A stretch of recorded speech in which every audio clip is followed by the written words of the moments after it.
Okay. Hi, welcome everyone. Thank you for making the time on participating on our discussion this afternoon. An art talk from Printmaking today, a conversation between Bandung and Melbourne. Bicara seni, seni grafis hari ini sebuah percakapan antara Bandung dan Melbourne. This is the agenda is a part of the Printmaking Today exhibition, an exhibition by ITB Printmaking Studio and RMIT School of Art, created by Tisna Sanjaya and Heru Hikayat, and is still currently ongoing from the 27th of November until our last day of opening at Selasar Sunaryo Art Space this year, the 24th of December. Currently showcased in Bale Tonggoh, Selasar Sunaryo. And the speakers for today's discussion would be Mr. Richard Harding and Mr. Andrew Gano from RMIT School of Art. Thank you for making it. And also Mr. Aminuddin Siregar and Mr. Tisna Sanjaya from FSRD TUK. And also Mas Heru Hikayat from Selasar Sunaryo Art Space. A quick briefs about our webinar today. I would like to have everyone to turn off their microphone because this is a webinar format. If you may have any questions regarding the presentations or you'd like to have anything intrigued and delivered to the panelists, please kindly use the Q&A box or simply chat us away in the chat box.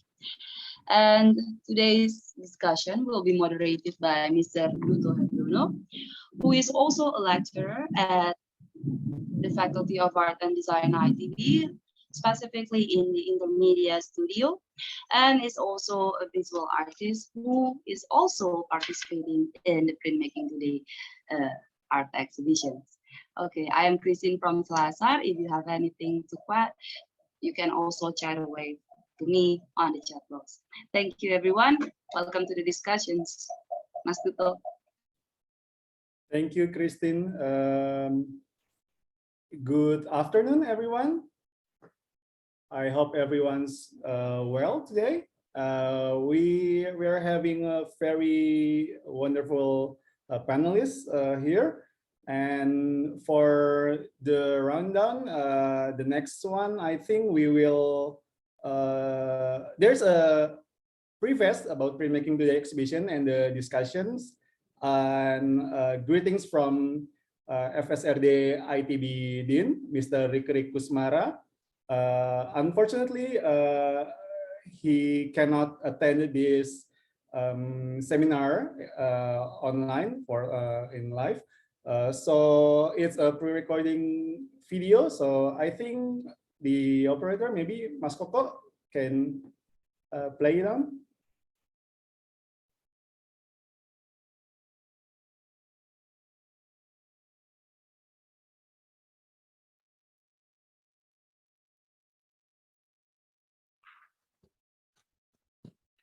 Salam sejahtera, saya Rikrik Kusmara, Dekan Fakultas Seni Rupa dan Desain Institut Teknologi Bandung. Dalam kesempatan ini, saya ingin mengucapkan selamat atas terselenggaranya pameran seni grafis antara Studio Seni Grafis Fakultas Seni Rupa dan Desain Institut Teknologi Bandung dengan Printmaking Studio School of Art Royal Melbourne Institute of Technology atau RMIT yang diselenggarakan di Selasar Sunaryo ini. Latar belakang kegiatan ini saya kira diawali dari inisiatif Pak Tisna Sanjaya yang pada saat itu tahun 2018 diundang residensi di RMIT. Kemudian Pak Tisna menginisiasi sebuah kerjasama antara RMIT School of Art RMIT bersama Fakultas Seni Rupa dan Desain ITB untuk menjalin kerjasama pertukaran kegiatan-kegiatan antar dua perguruan tinggi. Salah satu kegiatan awal yang telah diinisiasi oleh kedua perguruan tinggi selepas Pak Tisna melaksanakan residensi di Melbourne adalah pameran seni grafis yang sedianya akan dilaksanakan di Kota Bandung. Namun demikian, sebagaimana kita ketahui bahwa pada tahun 2020 situasi pandemi COVID-19 sangat tidak menguntungkan bagi kedua belah pihak, baik di Australia maupun di Indonesia telah terjadi outbreak sehingga kegiatan pameran tersebut gagal dilaksanakan pada tahun 2020. Namun demikian, Pak Tisna, seingat saya bersama tim studio Seni Grafis, terus secara gigih memperjuangkan agar pameran ini tetap terlaksana dalam berbagai kendala yang dihadapinya selama ini akibat dari pandemi sampai terlaksana pada kegiatan di Selasar Sunaryo ini. Dari pihak Fakultas Seni Rupa dan Desain, saya kira pameran ini sangat menarik dan kegiatan ini oleh Pak Tisna dibuat menjadi sangat inspiratif meskipun topik besarnya terkait dengan seni grafis, namun Pak Tisna telah berhasil mengundang seluruh dosen di lingkungan seni rupa di Fakultas Seni Rupa dan Desain untuk ikut membuat karya-karya seni grafis dan melaksanakan workshop bersama di Studio Seni Grafis Institut Teknologi Bandung. Jadi hemat kami, kegiatan ini menjadi kegiatan yang sangat partisipatif ya bagi para dosen dan mahasiswa di lingkungan Fakultas Seni Rupa dan Desain ITB, sehingga wacana seni grafis di lingkungan kampus kami menjadi tetap hangat dan muncul banyak inspirasi-inspirasi dari kegiatan ini. Dari sisi kampus Fakultas Seni Rupa dan Desain ITB, kegiatan kerjasama antar universitas ini merupakan satu legasi yang telah berjalan lama ya. Kita melaksanakan kegiatan kerjasama internasional dengan berbagai perguruan tinggi, baik di dalam maupun di luar negeri. Sebagai komitmen kami terus mengembangkan pengetahuan seni khususnya secara internasional dengan perguruan tinggi seni di luar negeri. Saya kira seni grafis di Seni Rupa ITB adalah salah satu fasilitas yang tertua ya dan terlengkap di Indonesia. Legasinya sudah sangat mengakar dalam perkembangan seni rupa di Indonesia, dan sebagaimana kita ketahui para perintis, para senior yang cukup dikenal dalam perkembangan sejarah seni rupa Indonesia telah melewati dan bekerja di Studio Seni Grafis ITB. Jadi saya kira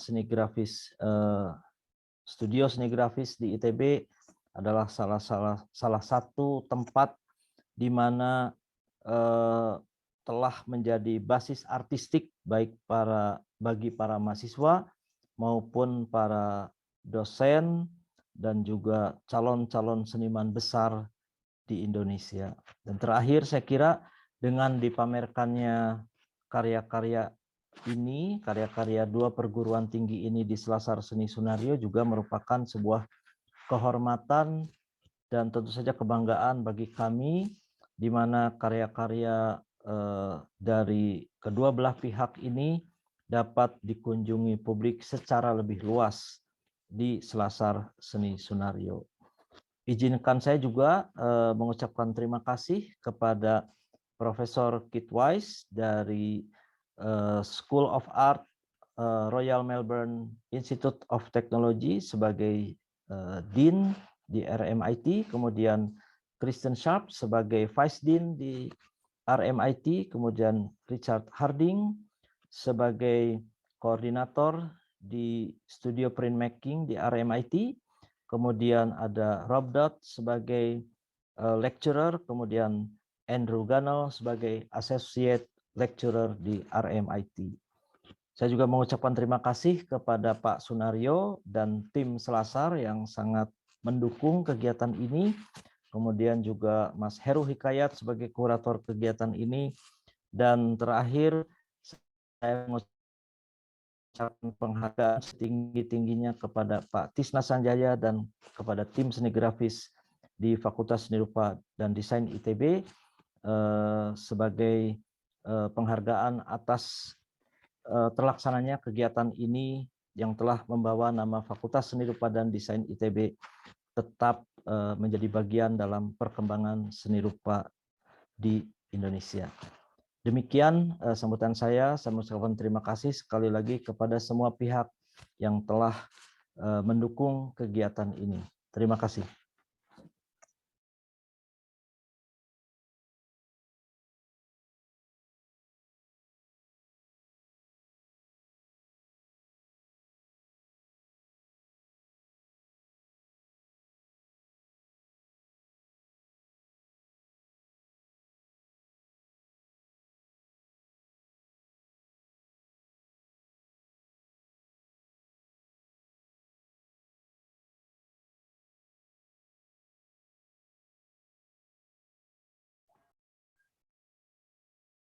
Tuto, shall we continue? Yes, okay, sorry, just I have a internet connection problem just now.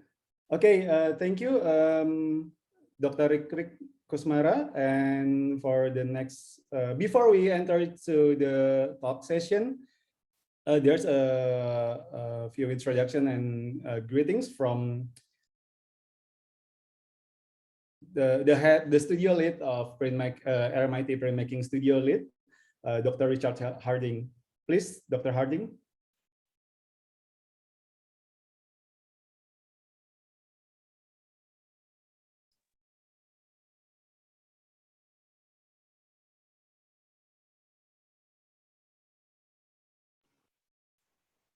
Hello everyone at ITB, Richard here. I am the studio lead for print at RMIT University, and I would just like to acknowledge that we are coming to you from the unceded lands of the Wurundjeri people. And this is a custom here in Australia that we acknowledge the Indigenous peoples that came before us, both in culture and in a sense of country. And I respectfully acknowledge ancestors and elders past, present and emerging. This exhibition has been a long time coming, and it was a result of Tisna Senyaya coming to Melbourne and participating in quite an amazing residency that the print studio here at RMIT took great advantage of. Tisna presented in the studio one Monday morning with his sketchbook in hand, and went through the sketchbook and started talking to us all about, you know, the vision that he had for what was about to unfold. And of course, our institution has lots of visitors, but Tisna has become quite the exceptional and special person in our hearts at RMIT. The work that unfolded inspired not only the staff and immediate print students, but everybody in the art school. So I'd like to acknowledge Tisna's input here as well. But before we go on, the other people that I'd like to acknowledge as well is the very hard work of the curator, Hiro, also Michael Benuko as well.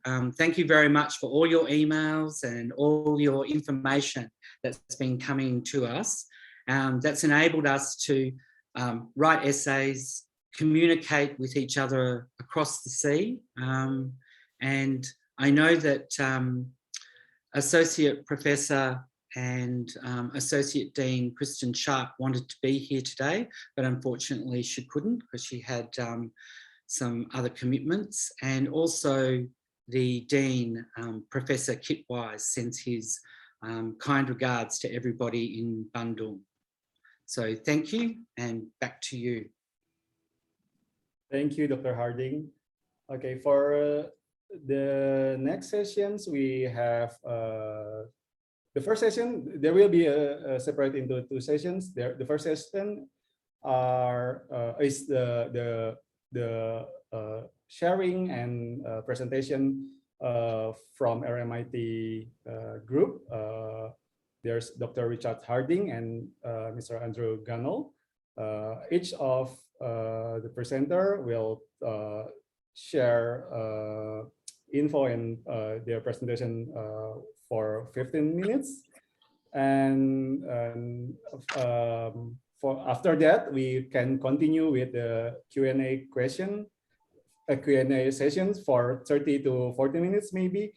And maybe if there's a question, you can also talk in Bahasa, and then we can translate it into English, or you can leave it in the chat box, and then we can pick the question from there. Okay, before we start, I want to introduce you to Dr. Richard Harding. Let me read the short bio first. Dr. Richard Harding is an artist, curator, and educator based at RMIT University School of Art in Melbourne, Australia. His research examines codes of representations through a queer lens with a focus on orientation and gender to explore perceptions of liberation and oppressions. He curated the major print exhibition Out of the Matrix in 2016, presented at RMIT University Gallery, staged solo exhibitions Brick in Transmission in 2017 at Trocadero Art Space and pinkwashing at Bundura Homestead Art Center. He co-curated and contributed to the group exhibition Out of the Matrix 2.0 in 2019 at Gallery L6 Hong Kong and Newsroom at Kunihan Gallery in Brunswick in 2021. Dr. Harding is aligned with research groups such as Queering Creative Practice and the News Network project, producing exhibitions and artworks to encourage discussion of socio-political concern. Okay, Dr. Harding, please, you can start your presentation now. Thank you very much. That was lovely. Now, what I'm going to do is I'm going to share my screen, or try to share my screen. Sharing sound, optimize.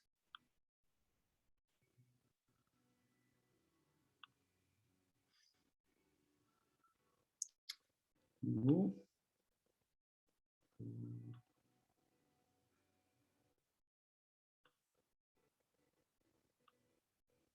I seem to be having some difficulty sharing my screen with you.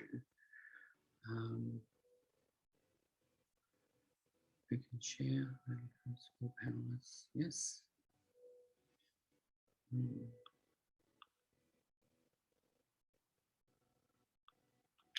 No, for some reason it's not allowing me to share my screen.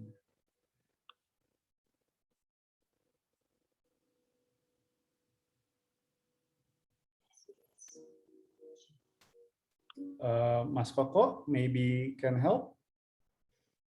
Koko.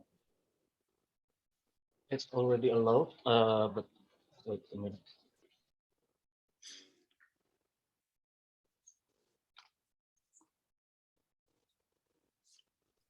Atau mungkin bisa dari Koko yang share screen.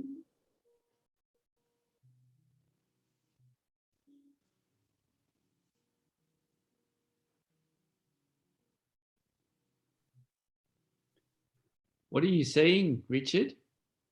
I'm just seeing a blue and white rectangle with symbols on it that I click on to say share screen, and then nothing happens. Is there a share at the bottom right-hand corner of that box, the blue and white screen? I'll just test and see if I can share mine. Okay, sure. Can you see that? Yes, I can see yours. Okay, I'll stop sharing. How bizarre. So maybe if, because I did send a version of this to Yes, I think we have the material here. Yes, The apologies. PowerPoint. I don't know No what. worries. No worries. Okay, maybe Coco, you can help with the share screen.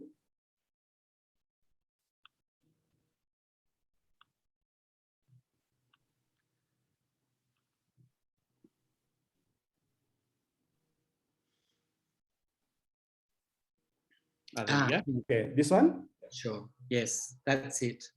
That's it. So maybe, Coco, we can go to slide 3. Yeah. Slide 3, back one. Yeah, we'll start with this one because we've done all our introductions and we know who everybody is. And this is the joy of the internet. And sometimes things go well and everything's perfect, and other times we have to improvise. So thank you everyone at ITB for having that backup. Well done. So I'm going to kick off with just a little bit of information about the studio. So RMIT Print Studio offers print-based tuition for undergraduates from like a diploma to a PhD level and beyond to postgraduate research projects. And they range from visiting artists like how Tisna came to us, to us sending people out into the wider world. The Print Studio operates in 2 buildings in the Melbourne campus, offering industry-level workshops from stone lithography and intaglio presses, as you can see here. And next slide, please. To our building, our screen printing building, which houses the process rooms and printing workshops in a separate area. Next slide, please.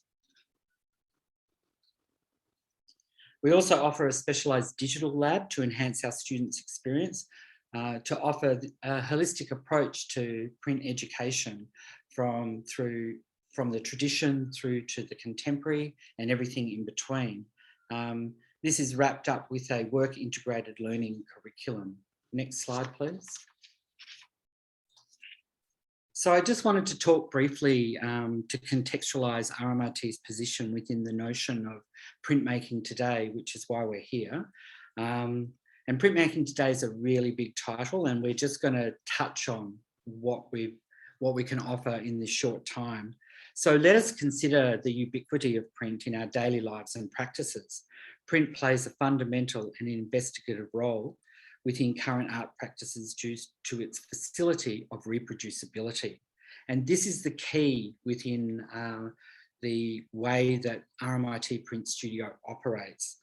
Thus, the production of multiples in various forms, both 2D and 3D, with concepts of the material and virtual, can operate within artworks and a number of places and sites simultaneously. And a prime example of this is what we're doing today. Here, Andrew and I are in Victoria, Australia, and yet we're talking to everybody in Bandung, Indonesia. So, you know, this offers a form of a Foucauldian heterotopic phenomena that we're all currently embedded in. And I think we'll talk a little bit more about that later. Next slide, please. So to focus on the print exchange, which was the basis of how we came together for this particular exhibition, I just wanted to talk to how it started originally. And my predecessors in the Print Studio leadership, Herta Glugpot and Senior Lecturer Ruth Johnson, were instrumental in starting this process. And we've been conducting print exchanges for over 3 decades, incorporating local, national and international artists, institutions and organisations into the mix since then. Next slide, please.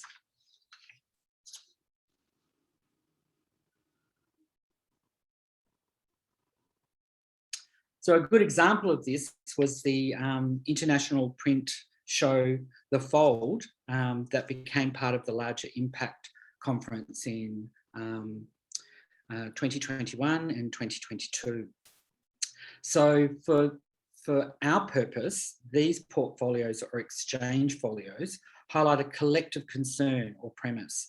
They champion a particular medium or a particular theme or a combination of these. Next slide, please.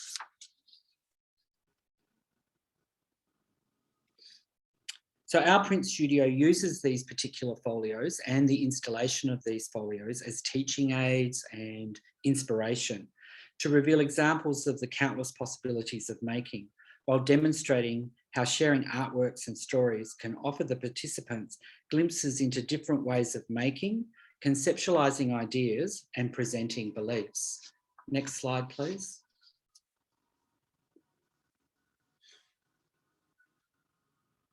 So in my introduction, there was talk of the Out of the Matrix exhibition.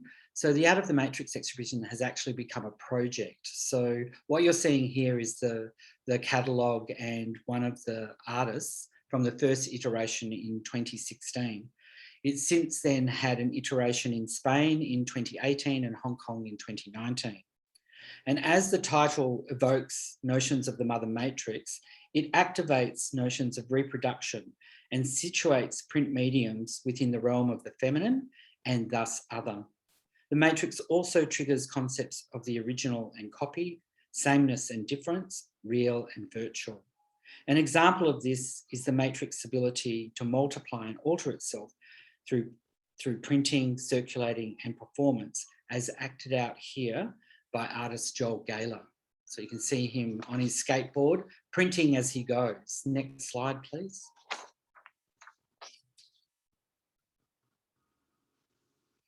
Joel Gaylor is part of the collective of an independent visual artist called Perform Print. These artists encompass a full spectrum of print and performance practices. Perform Print blends theories of copy-based technologies through print-informed works and ideas of future human scenarios into live, durational performance work. Next slide, please.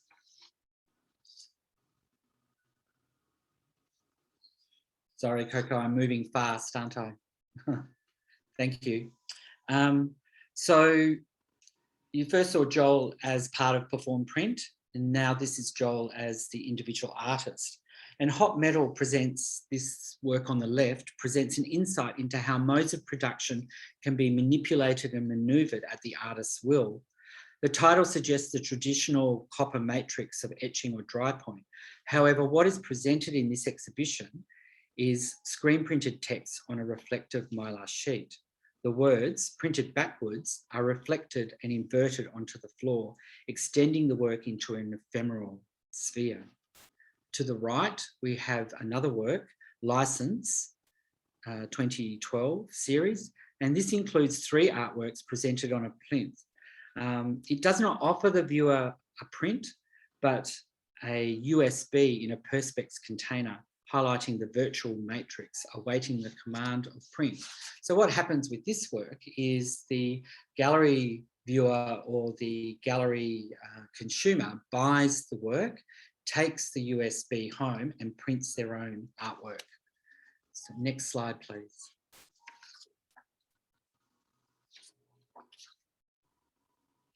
So this work is by Rebecca Mayo.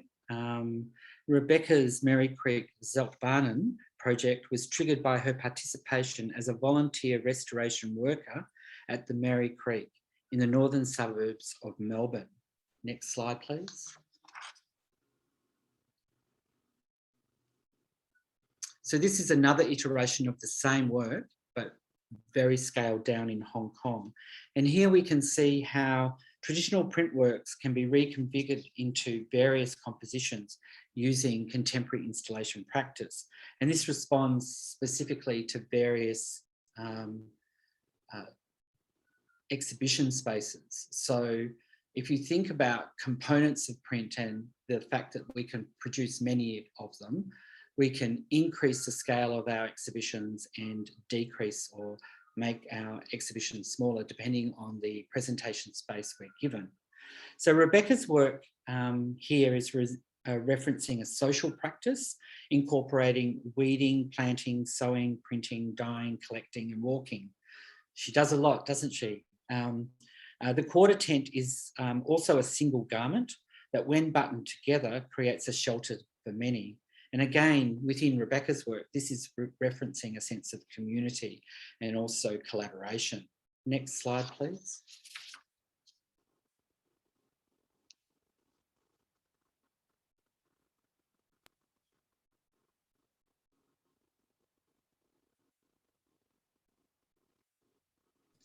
Halo, PowerPoint berikutnya. Saruni. Oh, Yeah. here we go. Thank you. So in this detail, we see that the work is a literal interpretation of the sunray imagery, which shows how the gauze plant, which is an introduced plant, travelled rapidly across the landscape as a woody and invasive weed. Oh, can we go back one, please? Mundur, Saruni.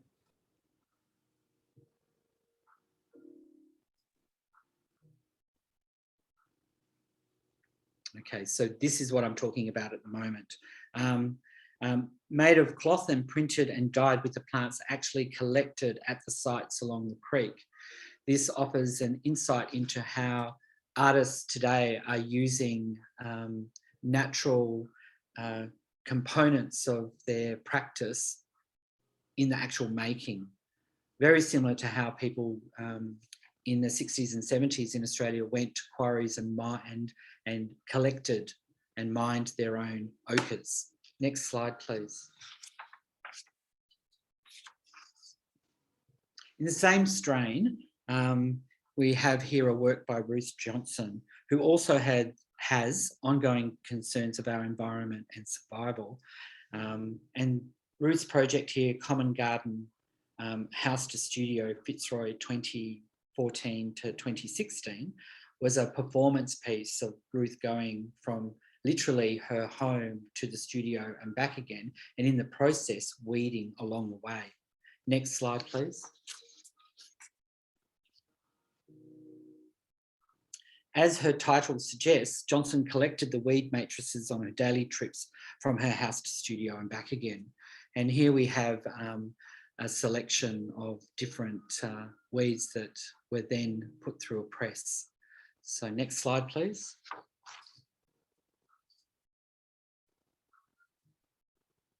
Johnson's seemingly carefree flaneur methodology could easily be coded commentary on what these so-called weeds have done during the time they've been here, taking root and evolving since white settlement in Australia. So here the weeds offer a sense of symbolism that aligns with white settlement. Next slide, please.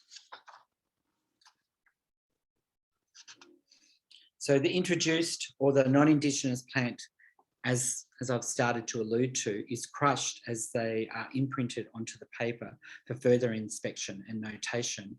And you can see here that sometimes when Ruth was making this work, that the pigment really bled into the paper, and other times not so much. And if you notice on the side of the paper here, she's made notes about the type of plant it is and where it was located or weeded from or found. Next slide, please.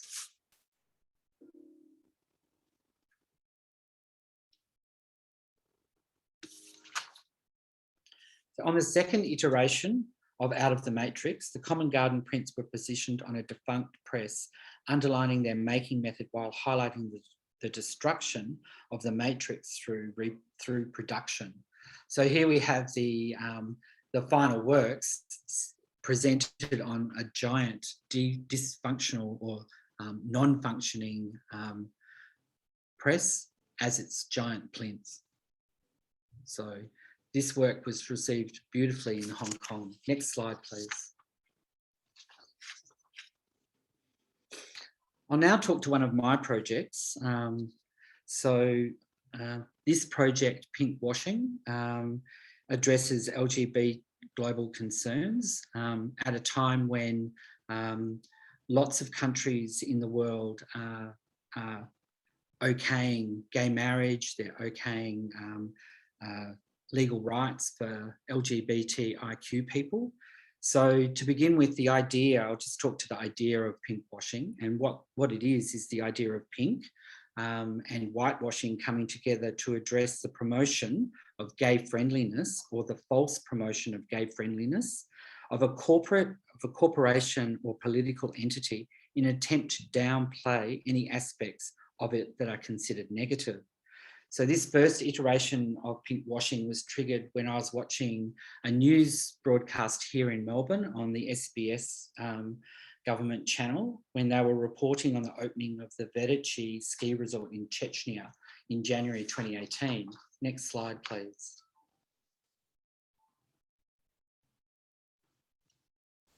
So this opening was designed to symbolise the prosperity and peace brought about by the Kidro government at the time. And here we have a snapshot of bunting, which is an international symbol of celebration. Next slide, please.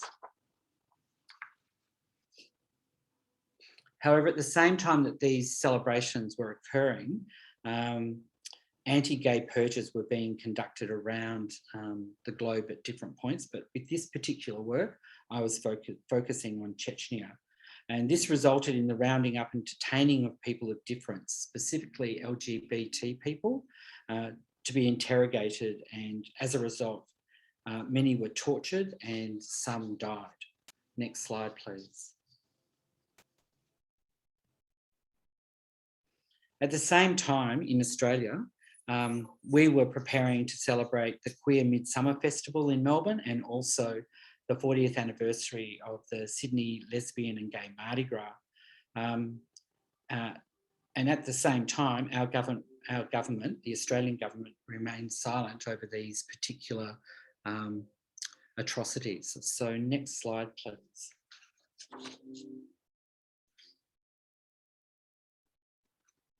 So the thing that I discovered with this particular work was it was in the cloistered, or the sort of closet of the gallery. So it enabled people to come and go and be very nonchalant about what the work was saying. So when I was offered the opportunity at Bandura Homestead to transfer it to a more public rendition, I grabbed the chance. So this second iteration is subtitled Spin Me Out, and it talks again to the ongoing human rights violations.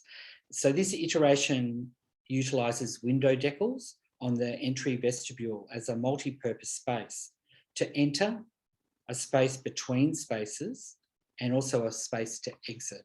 So no matter what you do when you come into this particular art centre, you have to go through this work to gain entry or to exit. Next slide, please.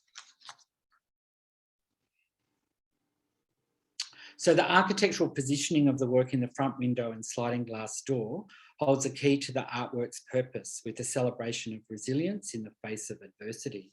Next slide, please. So you'll notice that the images have a certain generic look about them, and this is purposeful because it's attempting to be non-locatable so that they can be from anywhere and yet nowhere at the same time. Next slide, please. These pink images swathe the viewer in a pale pink light, and they are immersed in a rose-like colour as they enter the building. So everybody has this pink hue that folds over them as they enter or exit the building. So there's this, people are alerted to this through this sort of immersive and ephemeral mode. Next slide, please. So the next iteration was in Hong Kong at Gallery L6. And it was subtitled Final Rinse, and this was in January 2019. And this is when the so-called anti-gay purges in Chechnya were supposedly at an end. But as I was installing this work, news was coming through via international media releases that the purges had started again, unfortunately. Next slide, please.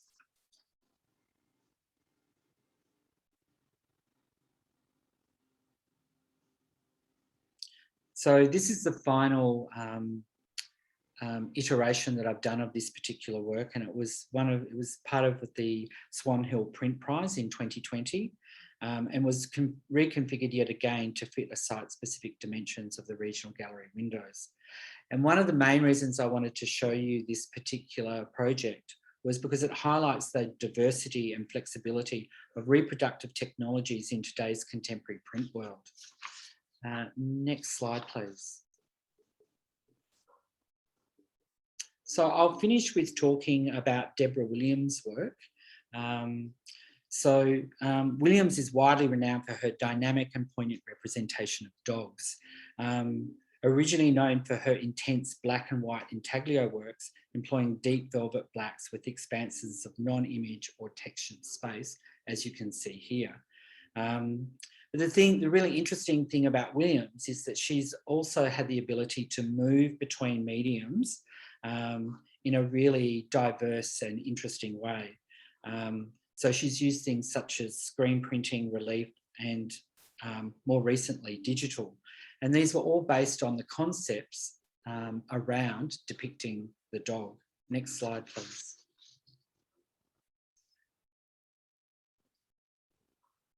So even though the motif of Williams's work is predominantly canine, at the heart of her work is that it's bold and sensitive, and it depicts a deep connection to and respect for the unique nature of the dog. Next slide, please. So another reason why I wanted to show you Deborah Williams' work is because this particular work comes from a series that I affectionately refer to as Bali Dogs. That's not its title, but each work has its own individual title. But I'm just going to tell you a little quick story about these particular images. And it occurred when Williams was on holiday in Bali. She would rise early, sometimes before dawn, and go to the beach. And she'd watch these dogs slowly awake and greet the day. She naturally kept her distance from these stray dogs for safety. Williams used a smartphone to record the activities of the canines. And the thing that's really interesting here is that sort of everyday use of this camera that has pervaded the art world in so many ways, particularly the print world. So there's this movement between lo-fi and hi-fi. Next slide, please. So through devoted observation and attention, Williams reveals the absolute essence of these animals, leading the viewer to a powerful contemplation of which individual beings these truly are. So next slide, please. So Williams's move into the digital realm was a result of an ongoing and contemporary practice, taking notice of how mediums, analog and digital, can inform the delivery of an idea. Thank you. I will just now hand back to you or over to Andrew, whichever you wish. And thank you, Coco, for doing the slides. Much appreciated. Thank you, Dr. Harding. Okay, the next speaker is Andrew Gunnell. Mr. Andrew Gunnell is an Australian artist with a practice located at the intersections of print, photo, and paint.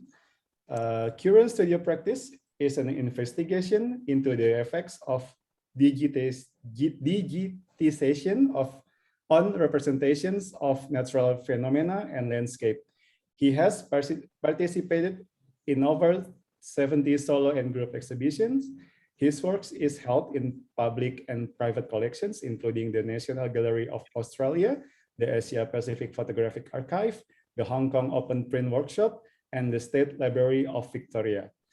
Mr. Andrew Gunnell is also an associate lecturer in the print studio of the School of Art at RMIT University. Mr. Gunnell, please take your time. Thank you, Duto. Thank you for that lovely introduction. And thank you, Richard, for your fantastic presentation. I'll just try and share my screen and we'll see how we go. So I might do a full screen. It's looking good, Andrew. How's that? Yep, very Perfect. good. Perfect. Excellent. So, hello, Bandung. Hope you're all doing well this evening or this afternoon over there. Congratulations, everyone involved in the Seni Grafis Hari Ini Printmaking Today exhibition. I wish we were meeting in person, but I've very much enjoyed catching up on the series of events online. So thank you for sharing with us those celebrations. It's been great to tune in to see this wonderful celebration.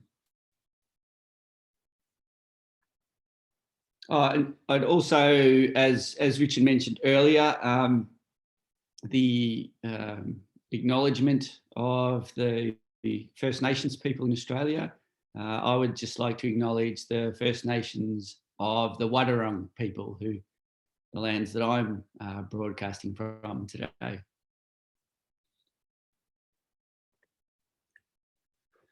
So to speak to the title of this exhibition, Printmaking Today, I think it could be useful to consider the evolutions and chronologies of printmaking techniques. In this slide, you can see the vast time spans of some of the techniques that we used in the ITB RMIT exchange folio. These are just a few examples of print techniques. It would be a very long list if I was to list them all, but these are just some examples to illustrate my point that some of the prints are using techniques of woodblock printing that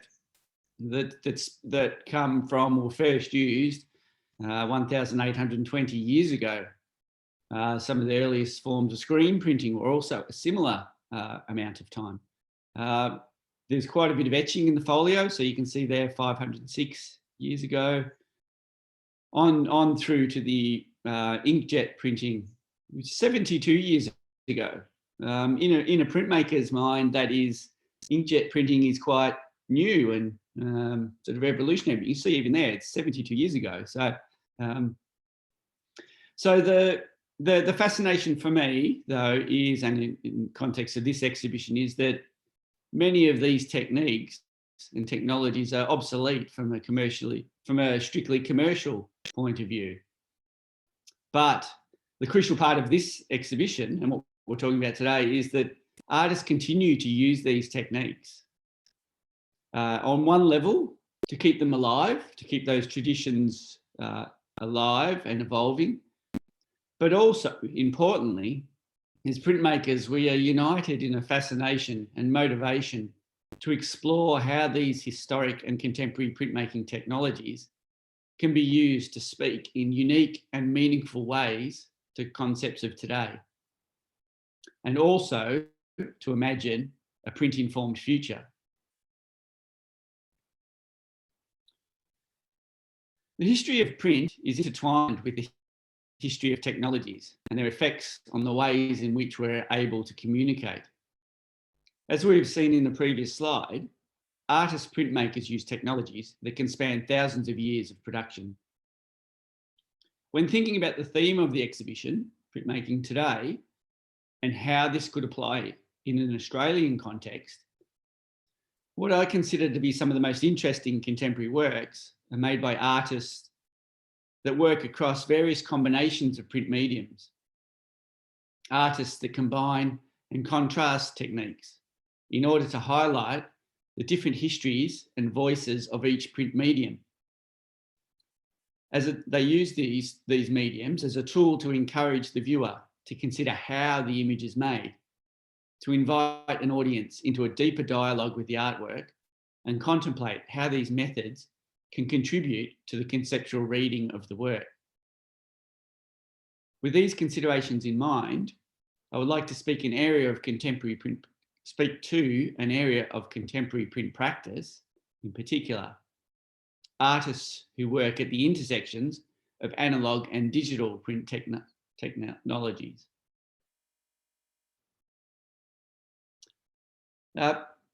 Please forgive me here, but I would like to begin to talk about my own practice and then on to other Australian artists, and in particular, Melbourne-based artists.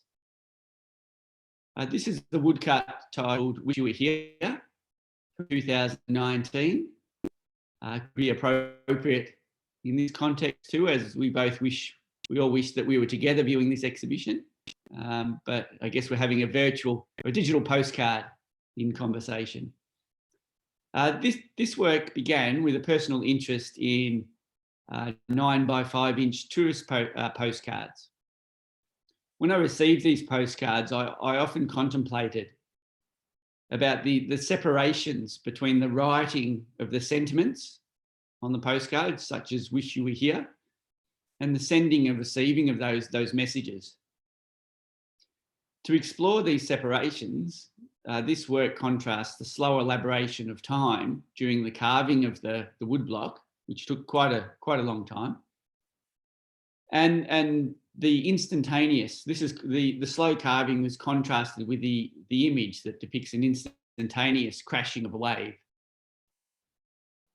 I also see this work in a way as a homage to the great Hokusai woodblock print under the wave of Kanagawa, also known as the Great Wave of 1832, with similarities in the subject matter and the technique of woodcut. Now, this work could be seen as a contemporary update to Hokusai's, featuring signals and signs of a digital data-informed present. Here is my print that features in the current Printmaking Today exhibition from the 2019 ITB RMIT Exchange folder. Proximity 2 is a combination of photography, screen print, collage, and inkjet print. Print has the ability to examine the social phenomena of time and place in intriguing ways. As we speak here, I can see my copy of this print on my studio wall.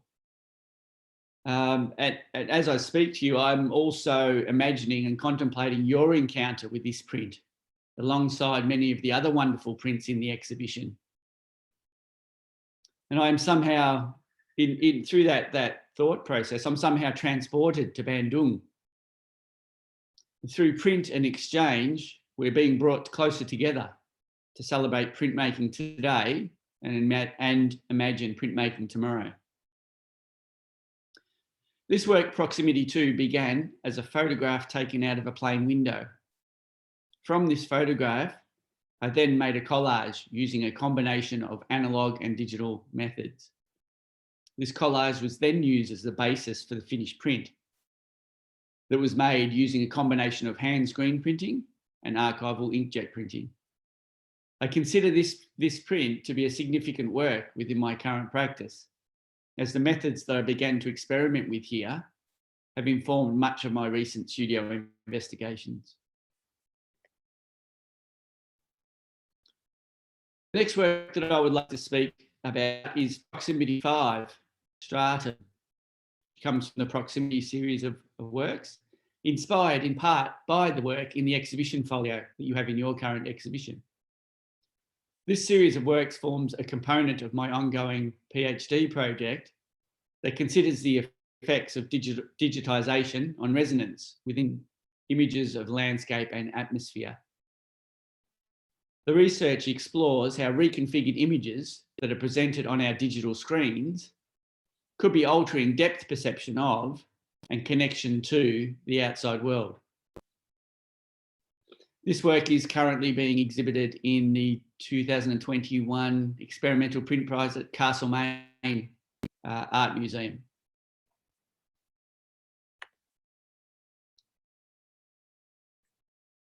So I'd just like to speak to some of the methods that I used to make that print. You can see here some colour separation examples of the experiments that I used in the construction of that image. So with the intention of producing a hand-printed screen print, I created three colour separations in cyan, magenta, and there was a yellow layer as well, which were individually hand-printed While those individual hand-printed separations were still wet, I flooded some of the prints with watercolor. I painted on them. Some of them I just dripped water on them. And some of them, in the case of the image at the top left-hand corner, I left it outside in the rain to include natural elements as a working component of the methodology. Through the transition of the digital image from the first photograph that I used into the analog realm of screen print and these experiments, I see an opportunity that was created, and that's to explore the temporal definitions of instants and durations, alongside the spatial conceptions of separations and reconfigurations. This courting of natural intervention I employed to attempt to heighten the connection of what is being depicted, in this case clouds, and how it is to be depicted, to explore a relationship between the subject matter of the work and the working method used to create it. So for example, here, the cloud, the raindrop, and the pixel.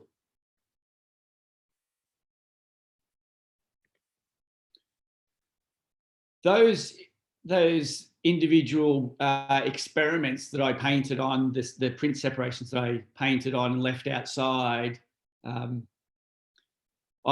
then scanned each one individually, and this transported the work back across the analog and digital threshold. So the next stage of my working process here is to use digital layering tools such as Photoshop to recombine the separate layers and work back towards the original source image.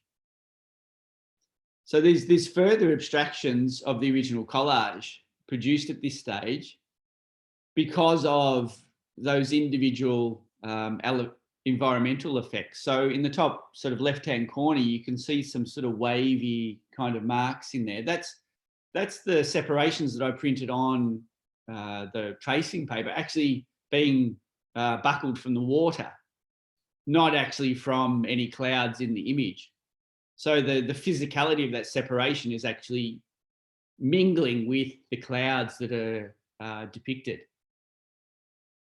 So there's a really, I think there's a useful inverse of one of the central aims of my research here, because the environmental atmospherics in the form of rain is actually affecting the digital realm's ability to faithfully reconfigure the image back towards a photographic representation. So after all of those experiments and combining and recombining, the images then printed using, in this case, an inkjet printer. Some of the other works in the series are screen prints, purely screen prints, but most of them all feature combinations of multiple methods.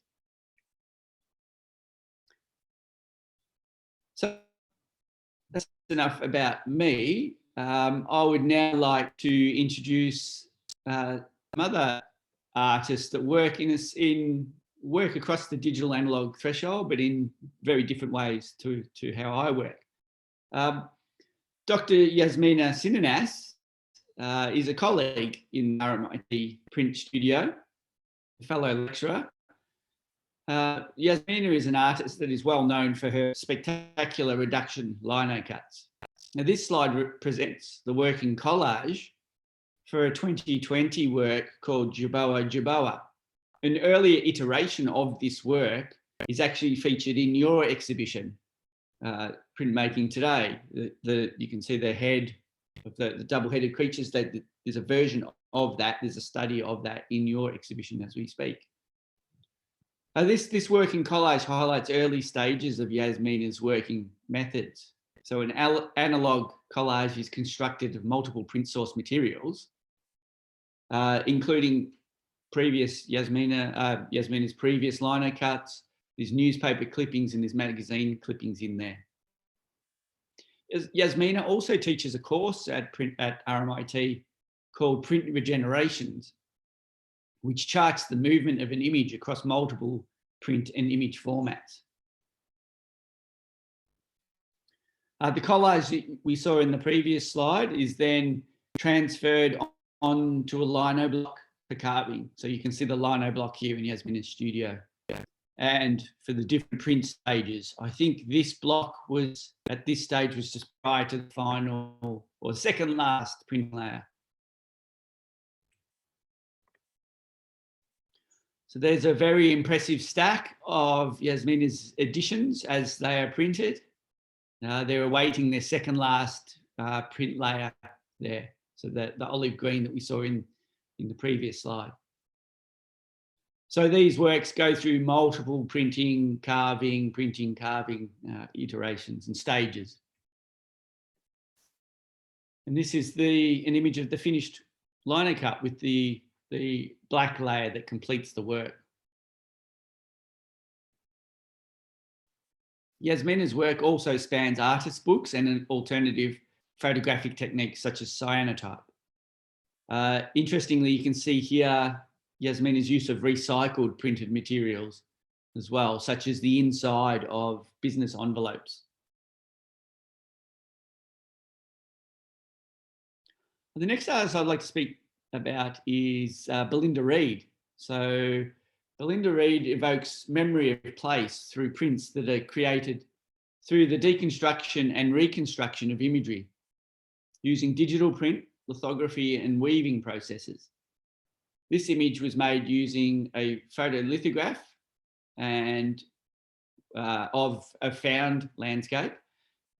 These photolithographs are then cut into strips and are woven together by hand to reconfigure the image.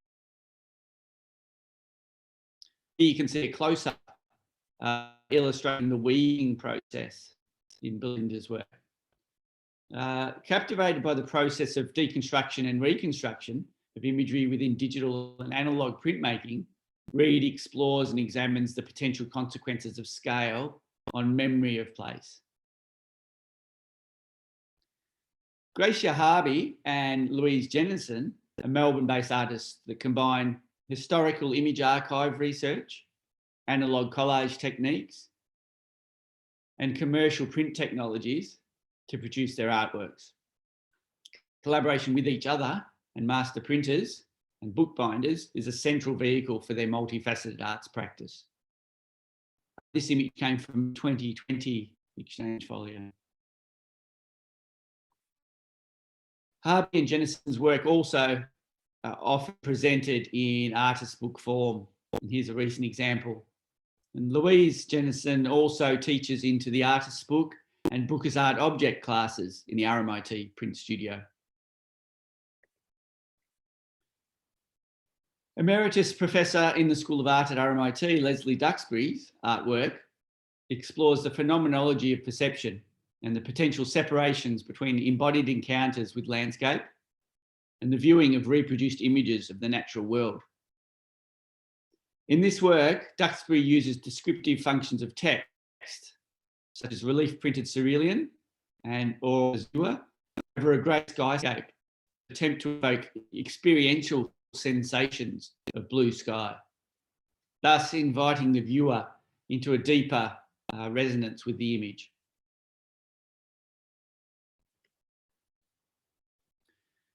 To consider topography, geology and history, Duxbury uses the act of walking to perceive and connect to the outside world. The embodied experiences on these extended walks, often in remote regions of the world, such as Baffin Island in Canada, Tierra del Fuego and Iceland, form a critical component for Duxbury's artistic practice. So I'd just like to conclude here. So obviously, as you can see in the artworks that I've presented, the field of print continues to absorb image creation technologies and methods of production in new and exciting ways. The images also demonstrate how print-informed artists continue to explore ways in which print is intertwined with constructions of understanding of each other and understanding of the places that we inhabit. Hopefully visitors to this wonderful exhibition in Bandung may contemplate the reasons why artists continue to use these print techniques to communicate, and to consider ways in which the significant combination of how the image is made and what the image represents can contribute to an enhanced experience of the world around us. Thank you, everyone, and please take care. Thank you, Mr. Ganal. And thank you also, Dr. Harding. There are very, very wonderful presentation. And for now, we have Q&A sessions.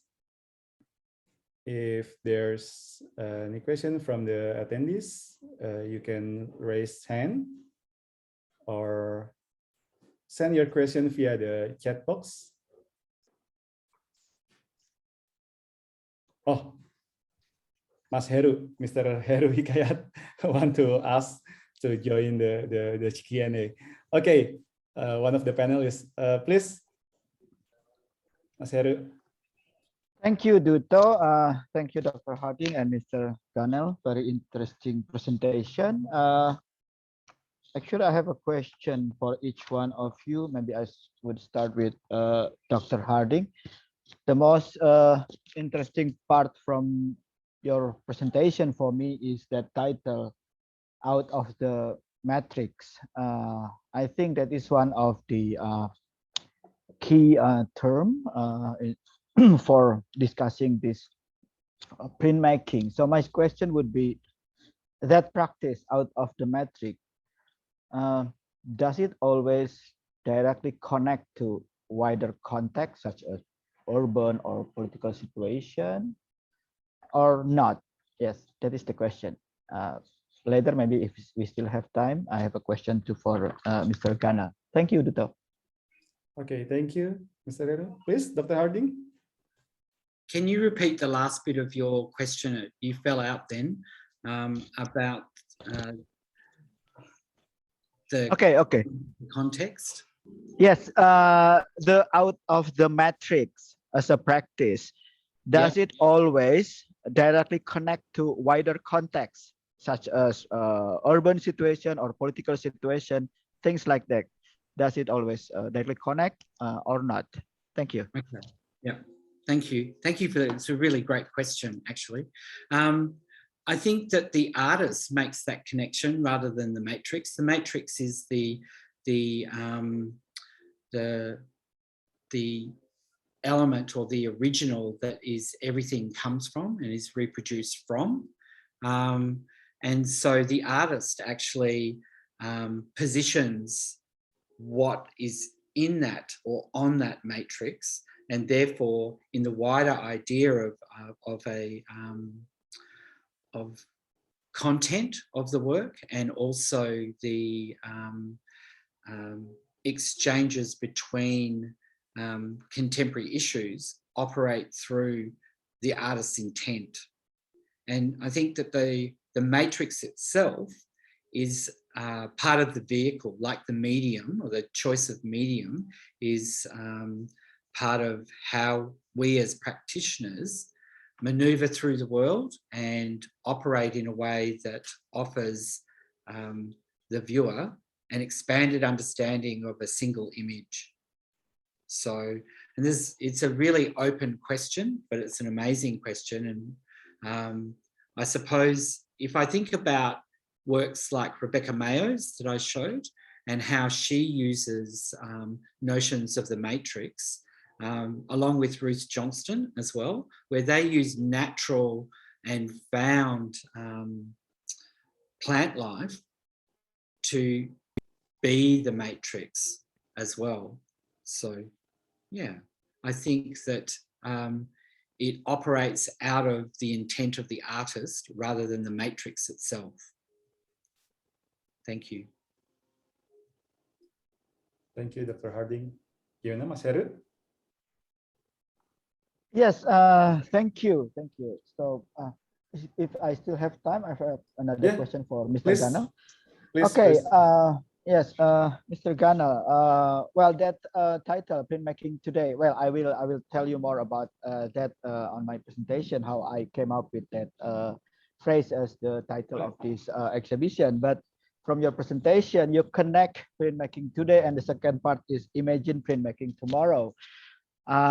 To be honest, when I came up with the idea of printmaking today, I didn't really think about the tomorrow part, to be honest.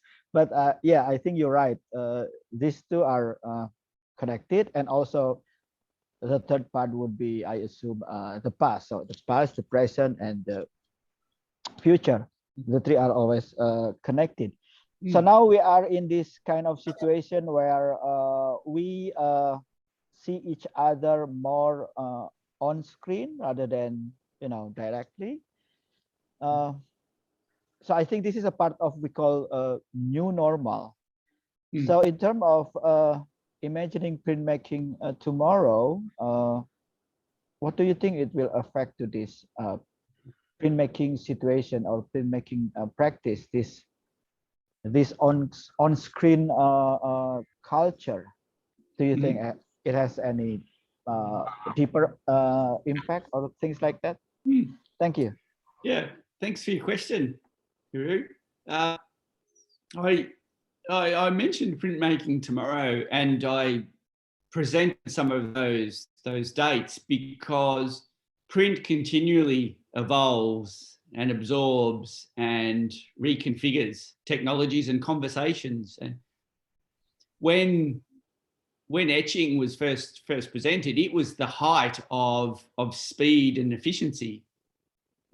Just as the way we're communicating now, I guess, is almost instantaneous and is quite quick. But in terms of how the new normal may affect print practice, within my research, I'm particularly looking at image of landscape as opposed to physically being in the landscape.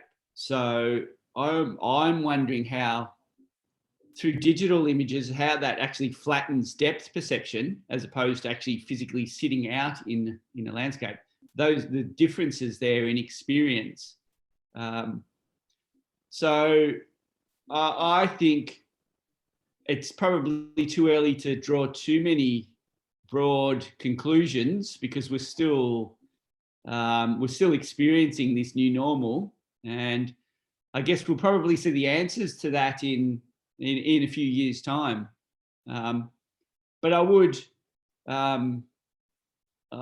just like to say that I think it's probably part of the continuous evolution of print technologies and artists using these technologies to communicate. So maybe that's the next exhibition, Heru. Printmaking tomorrow. Okay, good answer. Thank you. Yeah. Thank you. I think we have another question on the Q&A column. Thank you. Okay, thank you, Mas Heru. There's a question from one of the attendees, Ardiles Marson. The question is, what do you think about printmaking today connected to the NFT art? This is very, very current issue, maybe. Okay, please, Dr. Harding or Mr. Yano? That's very controversial. NFTs. Well, I think NFTs are in their infancy at the moment, but I do think that they are strongly connected to print purely through the idea of it being a screen-based presentation of an idea that can, at different points, be printed out. It's not the original, but it plays into ideas of the original and the copy and the original, which came first, the chicken or the egg, that type of thing, which is a great discussion point for many printmakers around the globe as well.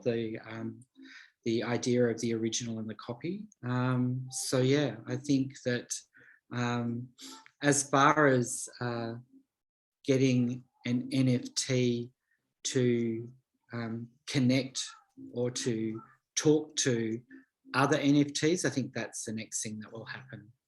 So, it is the future. So it's something that we can think about, but I don't think that it will undermine the tradition. I think it will just be added to the repertoire of print that is very expansive. That's my blurb on that. Okay. Yeah. Okay, thanks. How about you, Mr. Ganol? Oh, sorry to interrupt. I'm thinking about the conversations that printmakers have always had about the copy and the original, but also within an edition, you've got related prints, but they're actually often physically different. So, for example, my print that I have here from the exhibition might be printed slightly differently to the one that someone else has. So, and also the context that work is viewed in. So I think there's some interesting conversations that printmakers have often had around some of those themes and some of the tension between the copy and the original. But surely the NFT conversation will play out as well. What does everybody else think of NFTs? Yeah. Maybe Mas Heru can start as the curator of this exhibition. Can give the opinion about printmaking tomorrow and NFT. Yeah, once I joined this talk show on NFT, and the speaker was a painter who wrote an article, very interesting article on NFT, and then he got sort of interviewed by this gallery manager who actually very actively campaigning this NFT as an art form. And then at that time, I've been asked by the host. He said that I have this perception that most of the curators show no interest in this NFT. Heru, can you tell me why? And I was like, I don't know, maybe they're busy. One of them busy building houses, practicing sport for, more healthy lifestyle and so on and so forth. So to be honest, at that time, I don't know why my fellow curators show lack of interest in this thing. For me, this is very interesting, but I agree with Dr. Harding. This is like, infancy, especially for us in Indonesia, where we absorb even the latest technology, but in the same time we still dealing with the lack of infrastructure. For example, very basic is our internet connection is always poor while we absorbing the latest technology through the internet. So but for me personally, the most interesting point is the, how do you call it, menguasai itu, memiliki, ownership. When you collect an artwork, you actually own not only the physical, we know that, but values, experience, and so on and so forth. And with this NFT, what you actually try to own is the data, which is completely immaterial or not. In that part, I'm still not sure. Is this really immaterial or not? Yeah, that is my personal opinion. Right, thank you. That's a great rendition. Thank you. Anyone else? Any questions? More questions? Please.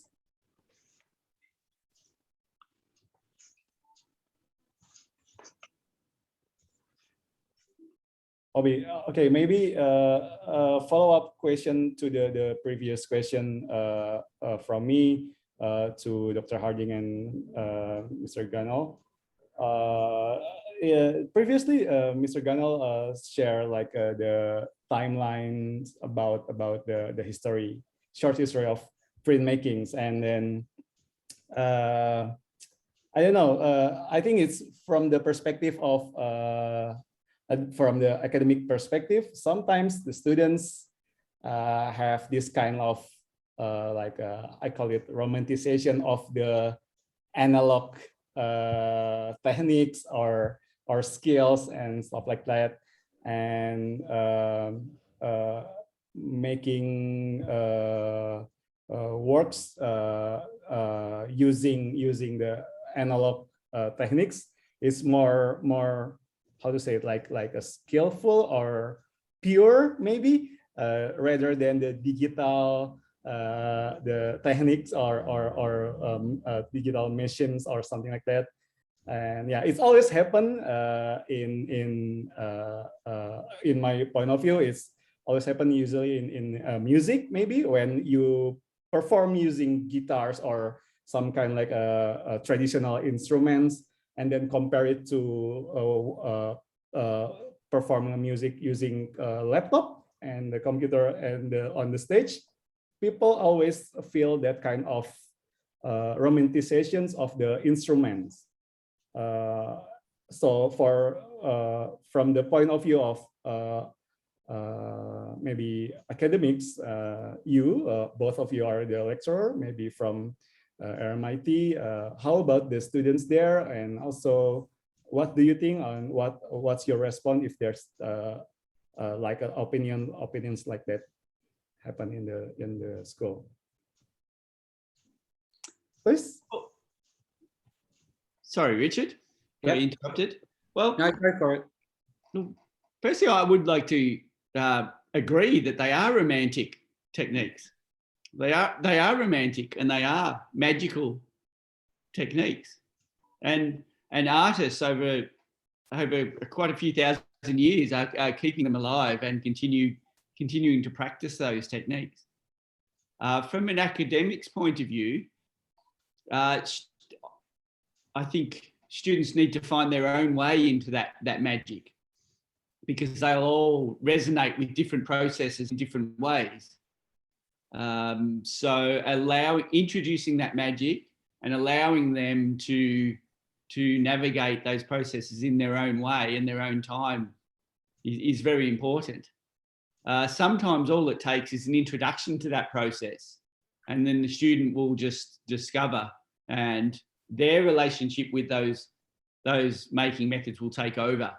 And that's wonderful to see.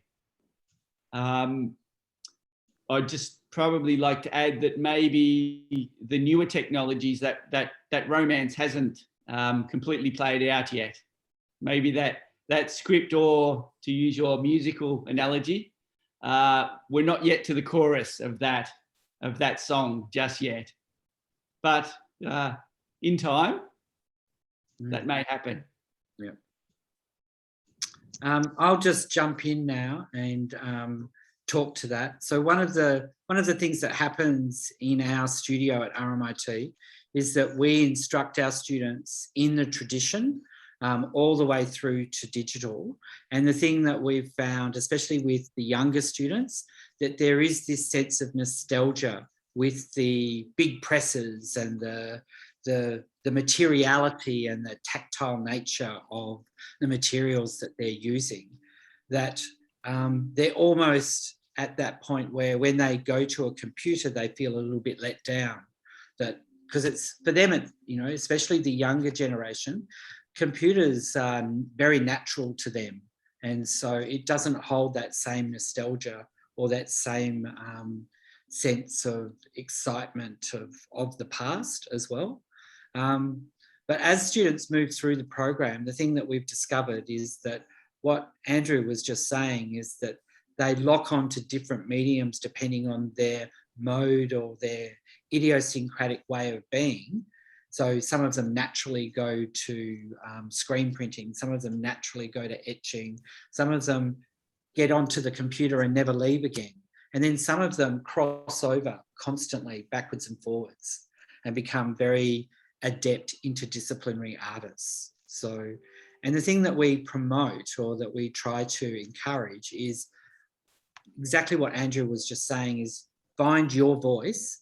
And once you find your voice, all the mediums are to use the music analogy, are your instruments.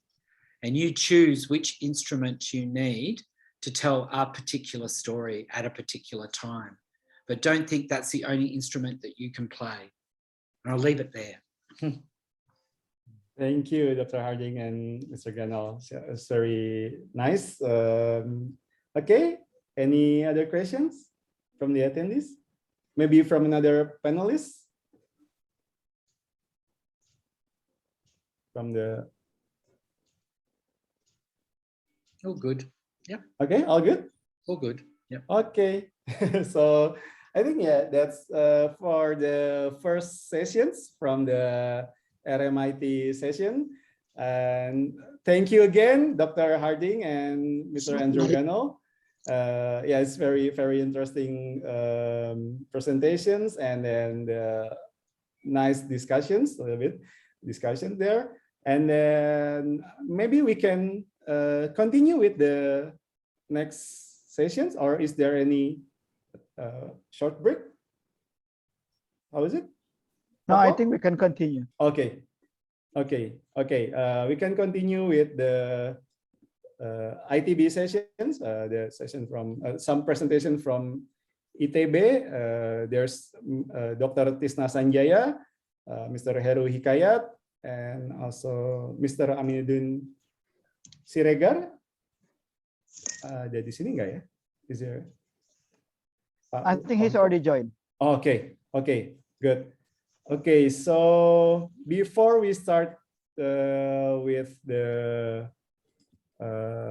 next sessions, we will have the presentation from Dr. Tisna Sanjaya, and a little bit about Dr. Tisna Sanjaya. Dr. Tisna Sanjaya Masterschule, born in Bandung in 1958.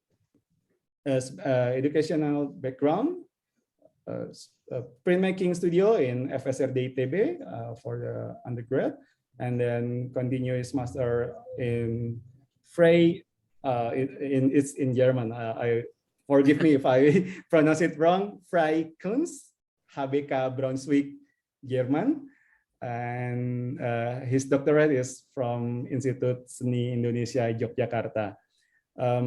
Currently, he is the head of printmaking studio in FSRD ITB, and also the head of kelompok keahlian seni rupa FSRD ITB, and also head of Senate in FSRD ITB, and also the head of the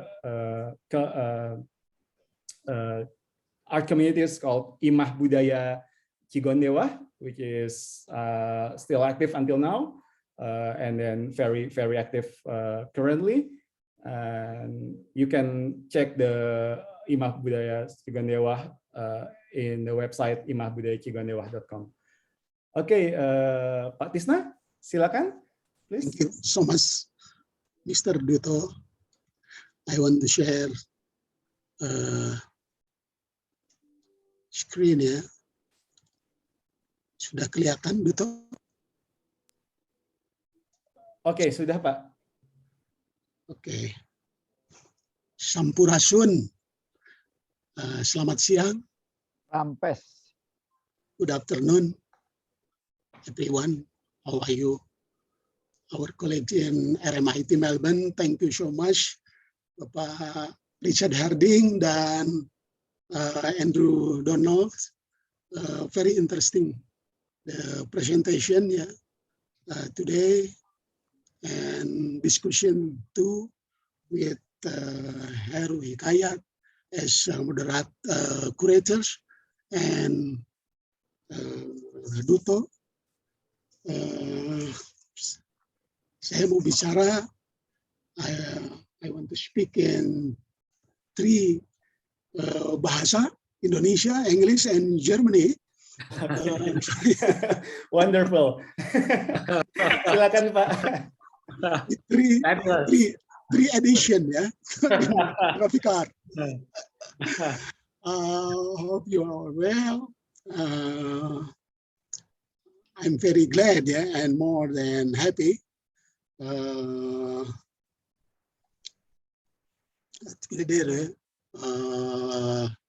exhibition, workshop, and contact discussion online today. Thank you so much, RMIT. And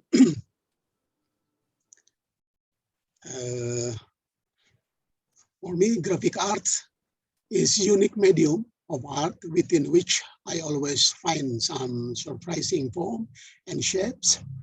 The process is amazing and there are some possibilities in creativity of form, resulting complicated of detail, for example, from the base of printing process, and the end product is always hilarious or wunderbar in Deutsch. Wunderbar, wunderbar. Wunderbar. I will present some example of the graphic art creation process that I have been working on since I was student of FSRD ITB for a long time ago, around the 1980, to my work at until now, present or my today graphic art. Maybe tomorrow too, yeah, we make together exhibition. So we like Heru Hekayat and Donald, Andrew Donald and Richard Harding discussion. We make tomorrow, yeah, exhibition together, and from School of Art RMIT come to Bandung, and then from Bandung School of Art go to RMIT, and like football, yeah, together. Yeah, sounds like a good plan, isn't it? We make plan, yeah. When Corona is no more in the world. Yeah. I create graphic art. First, I learned from modern graphic art, which I got knowledge from the graphic art college at ITB and Habeka Braunschweig, Germany, and Mr. Dutto said. The experience of the graphic art study process and possibility of modern graphic art tool and the various possibility of printing machine, I collaborated from the first of printing process, and the end product is always errors. This is I have been reading. I create graphic art first. I'm sorry. For example, Pesta Pencuri, the one of my work at Sayan Aquatin, 1987 when I was a student.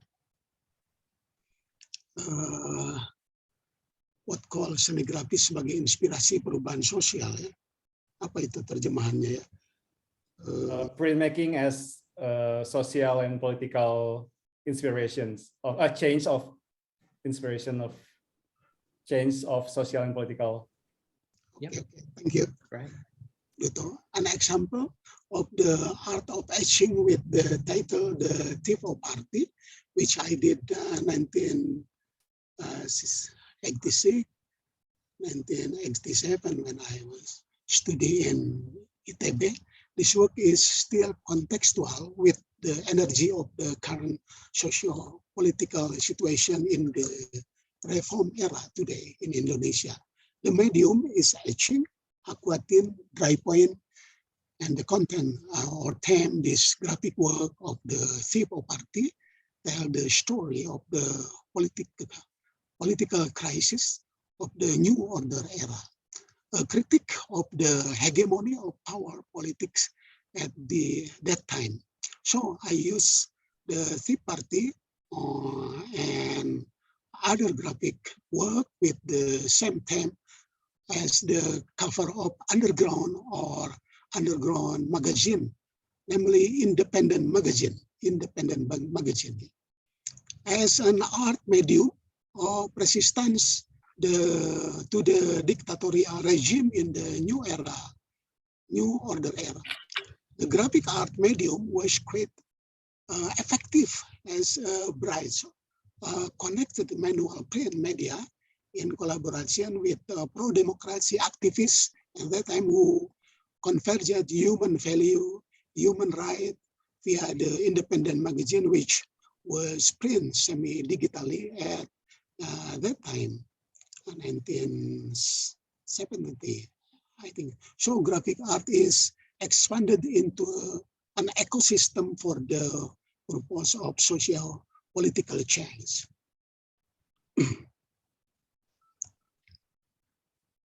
This is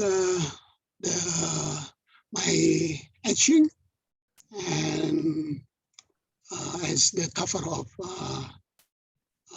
underground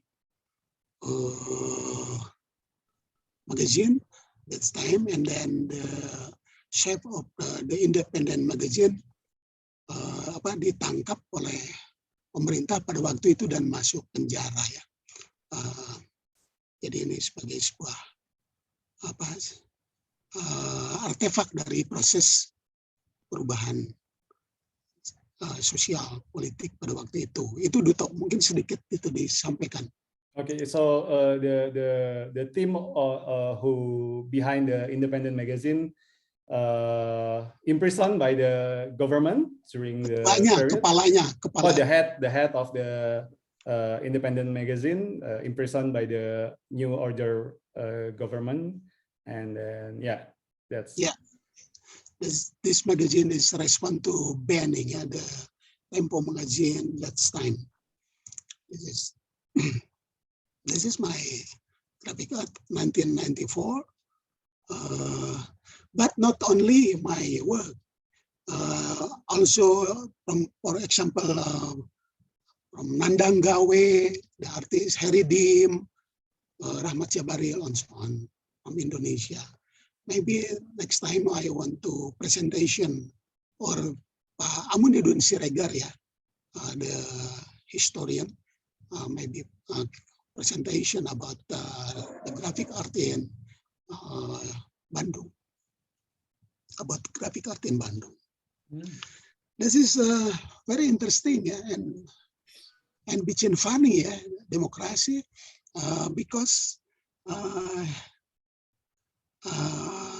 my graphic art, the original graphic art, the thief of party, I work in regime Orde Baru, and then I give to Mr.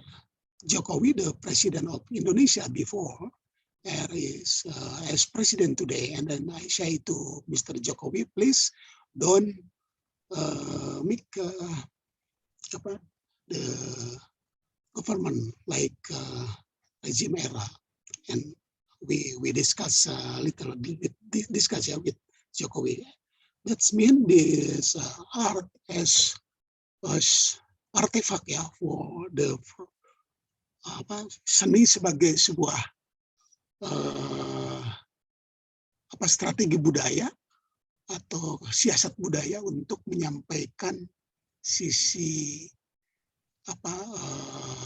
keberpihakan politik pada demokrasi. Begitu dengan karya ini, Duto, tolong sampaikan. Maaf. Okay, Tisna say to give the work to Jokowi as a cultural strategy to sending the message about the political ideas to their government, the Jokowi's government. Yep. Dan karya ini karya tahun 1987 ya, ketika saya mahasiswa. Gitu ya karya ini. The thief party, etching, aquatine, and dry point, I make as when I was young student. The thief party graphic art, the original edition of which owned by various people, from close friend, professional collector, activists to the press, and to the president. On this thief party etching artwork, physically graphic art are inclusive, connected with one another in an imaginary way, from the political body of the New Order era to today politics from this graphic work of the Tea Party. And one the example, more example, yeah, August 15th theater, the etching aquatine dry point. August 5th etching aquatine. Then the next example is the graphic artwork entitled August 5th theater, which I did in the early 1990 using etching, aquatine, and dry point as the medium. It is a graphic artwork whose theme is about students who were arrested and imprisoned during the New Order era for facing their value, democracy and humanity. The work August 15 is politically, socially, and culturally, contextually. One of the students who was imprisoned at that time was Fazlur Rahman, now an ambassador in Kazakhstan, wrote in his Facebook last year about this etching art that is connected to memory of the New Order era and it is current position in the Reform era. So, in my opinion, graphic art is a medium that is always contextual if we feel and cultivate imagining the value of universal human contact across time and space of imagination. That's the other graphic art when I was student. And now, for me, graphic art is a work of art other than personal expression that can be reproduced, owned, and appreciated by various and many people to that graphic art character or that are not similar, but whose print are in public, one print and another are connected imaginatively.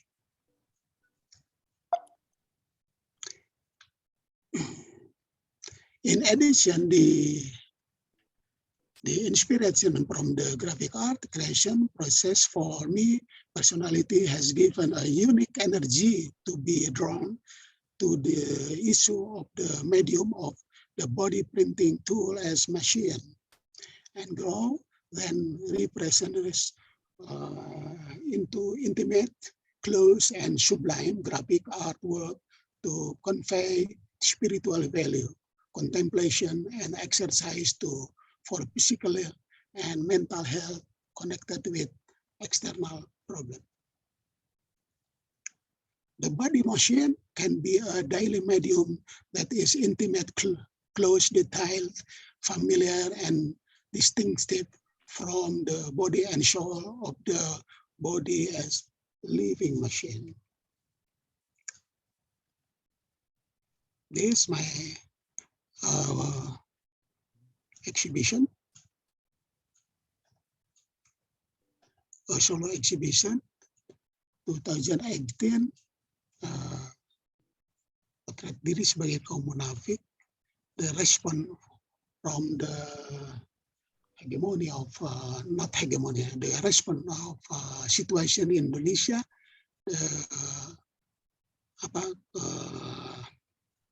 apa ya waktu itu di Jakarta, Duto terjadi akumulasi dari gerakan politik yang agama sebagai sebuah power untuk meruntuhkan kekuasaan Ahok sebagai gubernur dan itu bisa menjadi menggelinding nanti politik identitas itu seperti agama dan sebagainya menjadi power pada situasi politik demokrasi di Indonesia dan saya merespon ini sebagai sebuah potret diri sebagai kaum munafik ya. Silakan Duto. Yeah, this is the I think this is the catalog cover from the solo exhibition of this Sanjaya in 2018. The title is Self-Portrait as hypocrites people. And it's a response of the situation, a political situation during the period, which very the uproar of the right-wing situation during that era, and this is the response from Tisna as one of the religious person, and then seeing themselves playing with the power of the authority of the religions itself as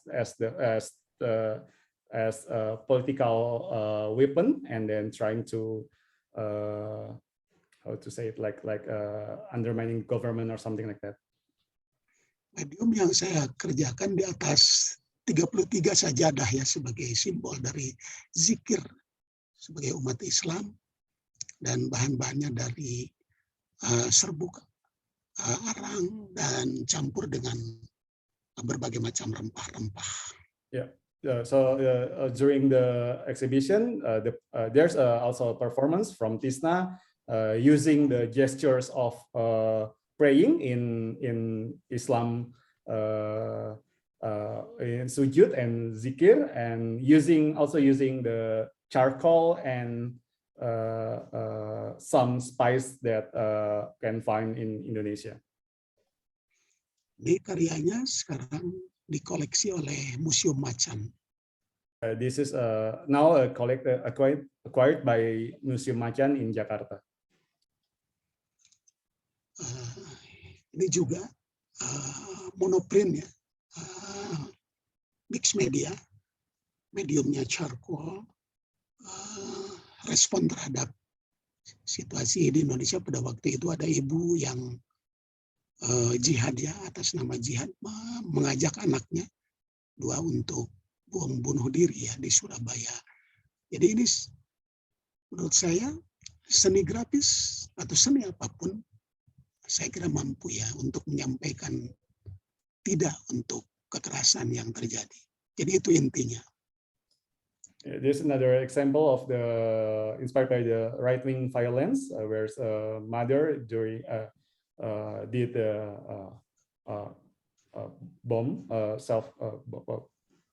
with her own children also, and yeah, it's symbolized the situation during the period. Beberapa karya seni grafis pernah saya bawa ke Biennale, Venice Biennale. Ini ada etching, ada medium jengkol, terus saya juga mix media ya di sini tuh. Ini juga sama, temanya untuk menyampaikan melalui berbagai macam medium, antara lain seni grafis, untuk tidak terjadi kekerasan. Meskipun itu seperti utopia ya, tapi kita sebagai seniman harus terus menyampaikan ini. Yeah, this is the installation from Venice Biennale in 2003. In response about the violence that happens a lot in Indonesia during that era, Tisna used some kind of like a, how to say it, like a vegetables maybe, yeah, it called jengkol. It's very strong aroma, traditional, spicy also, and yeah, to represent the violence in the era. And many more experience in the creative process of creating my graphic art in the past, which are always connected with the context of today political condition. My question for me and you is, what does graphic art mean today? What are the possibilities that we can expand to imagine the medium of graphic art, which is rich in the value of possible technique, method, and objective. seni grafis dengan mesin cetak tubuh sendiri di ruang publik. In today, graphic art, I focus on the graphic art of body, printing, creativity, my own body as well as collaborator or participant becoming a body machine that is undergoing virtual to bring and body close to the earth, the universe, and human value that we print on the piece of the material, whatever medium we choose as a metaphor for our prayer through print, body artifact for safety, the beauty of the universe, and the peace of mankind. Coloring medium from body print spread out in the nature of our daily life, such as spice, ground, powder, very diverse natural ingredient, water, sunlight, and so on, rainwater, dew wash. Purpose is graphic art that is healthy, grow and develop from the characteristic natural organic environment every day. Amnesia cultura.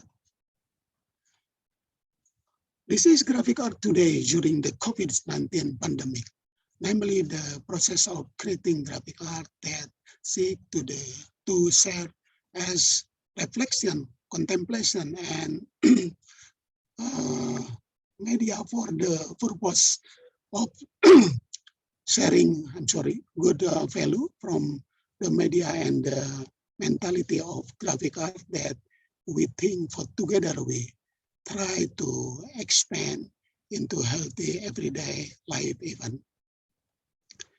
Example of collaborative artwork, participatory art, graphic art with the body is a living machine.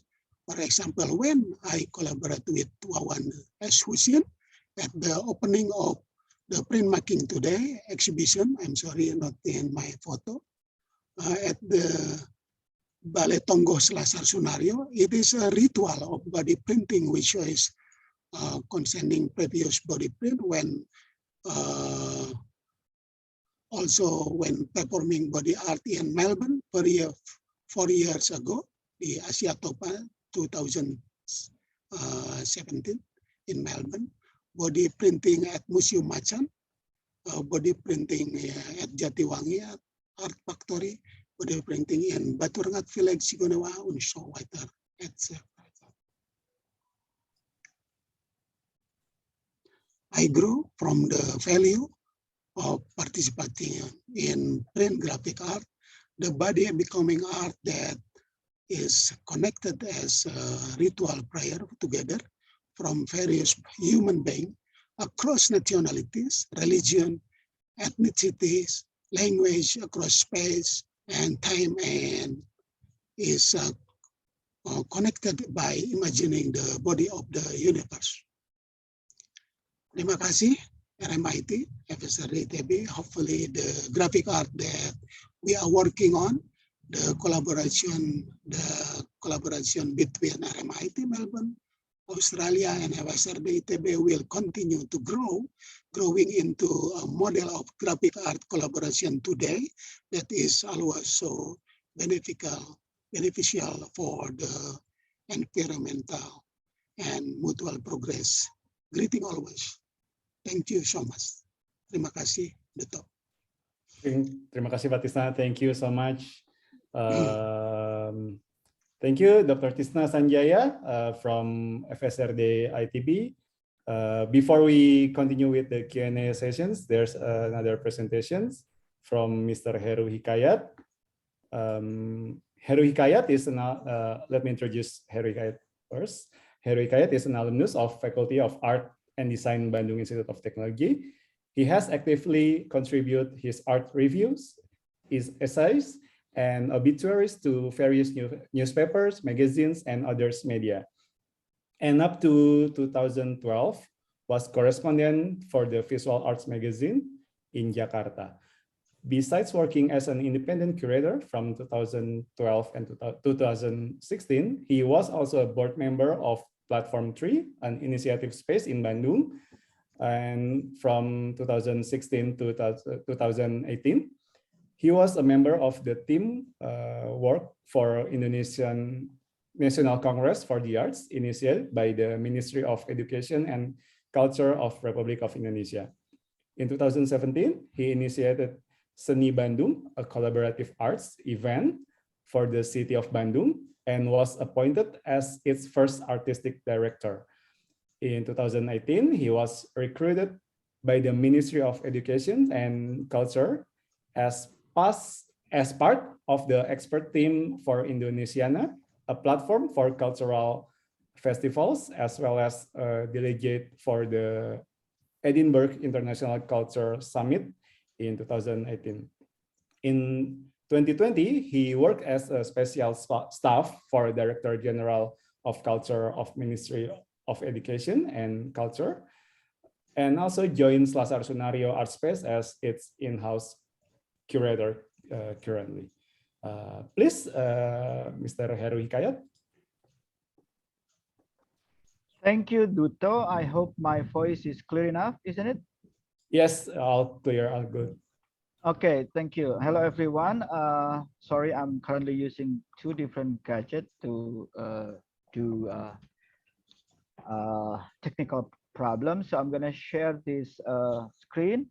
So as Duta mentioned before that I just joined Selasar Sunaryo Art Space as in-house curator last year. So this is my first year in Selasar. I'm the fourth in-house curator for Selasar Sunaryo Art Space. And I joined this beautiful space in a peculiar period as we know it. So this situation is also a background for our exhibition now. So for example, during this pandemic situation, rather than organizing exhibition opening where, you know, people gathered in hundreds, we cannot do that anymore at the moment. So instead, we usually organize a guided tour during an exhibition. Less people, 20, 30 people, and the tour usually guided by either curator or the participating artists. So my presentation is that kind of guided tour. So I'm gonna walk you through our exhibition space where this Printmaking Today exhibition now taking place in our upper gallery called Bale Tonggoh. We're gonna start here from our front yard. So it faces to the east direction. This is our titling. We have these two exhibitions as our last exhibition programs for this year. So this is the front of Bale Tonggoh. Thank you, Andrew. So for me, this exhibition started with a phone call from Tisna. So I suppose Tisna is the man at the moment. He initiated everything, and now we all involving because of him. So he told me that there are these works from Melbourne that has been sent since last year. So the works is in ITB campus and cannot be exhibited in Gallery Sumarja, a gallery of the campus, because it is still closed down. So that's how it started. We organized this exhibition at Bale Tonggoh. Now move on to the entrance. You can see in the background there is this TV screen where we can display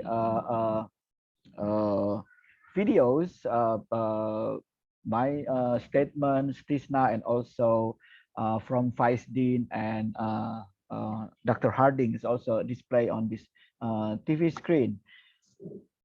And this is the wall text.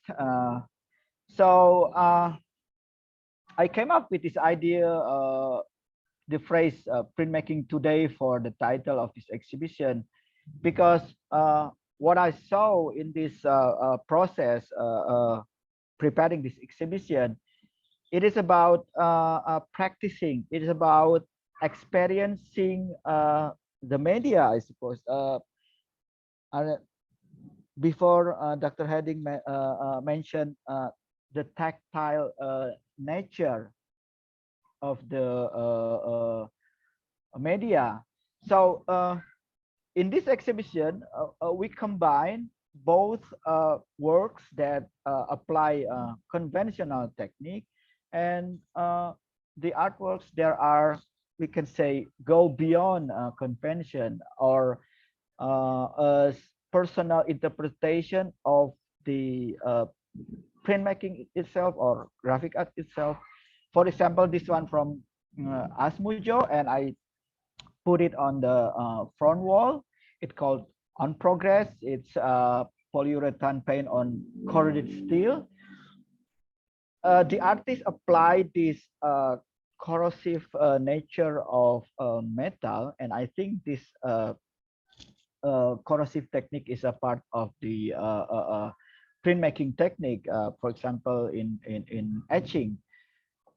So this is the first wall that the audiences can see in the exhibition space.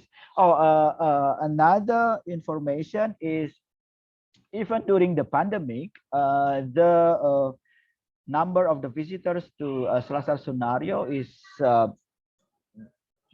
quite high.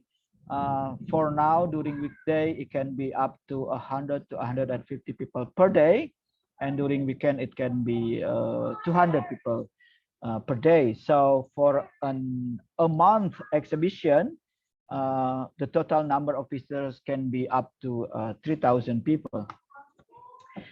So this is the front section. We have this temporary wall, so sort of section on its own, sort of an alley, and I found that this section is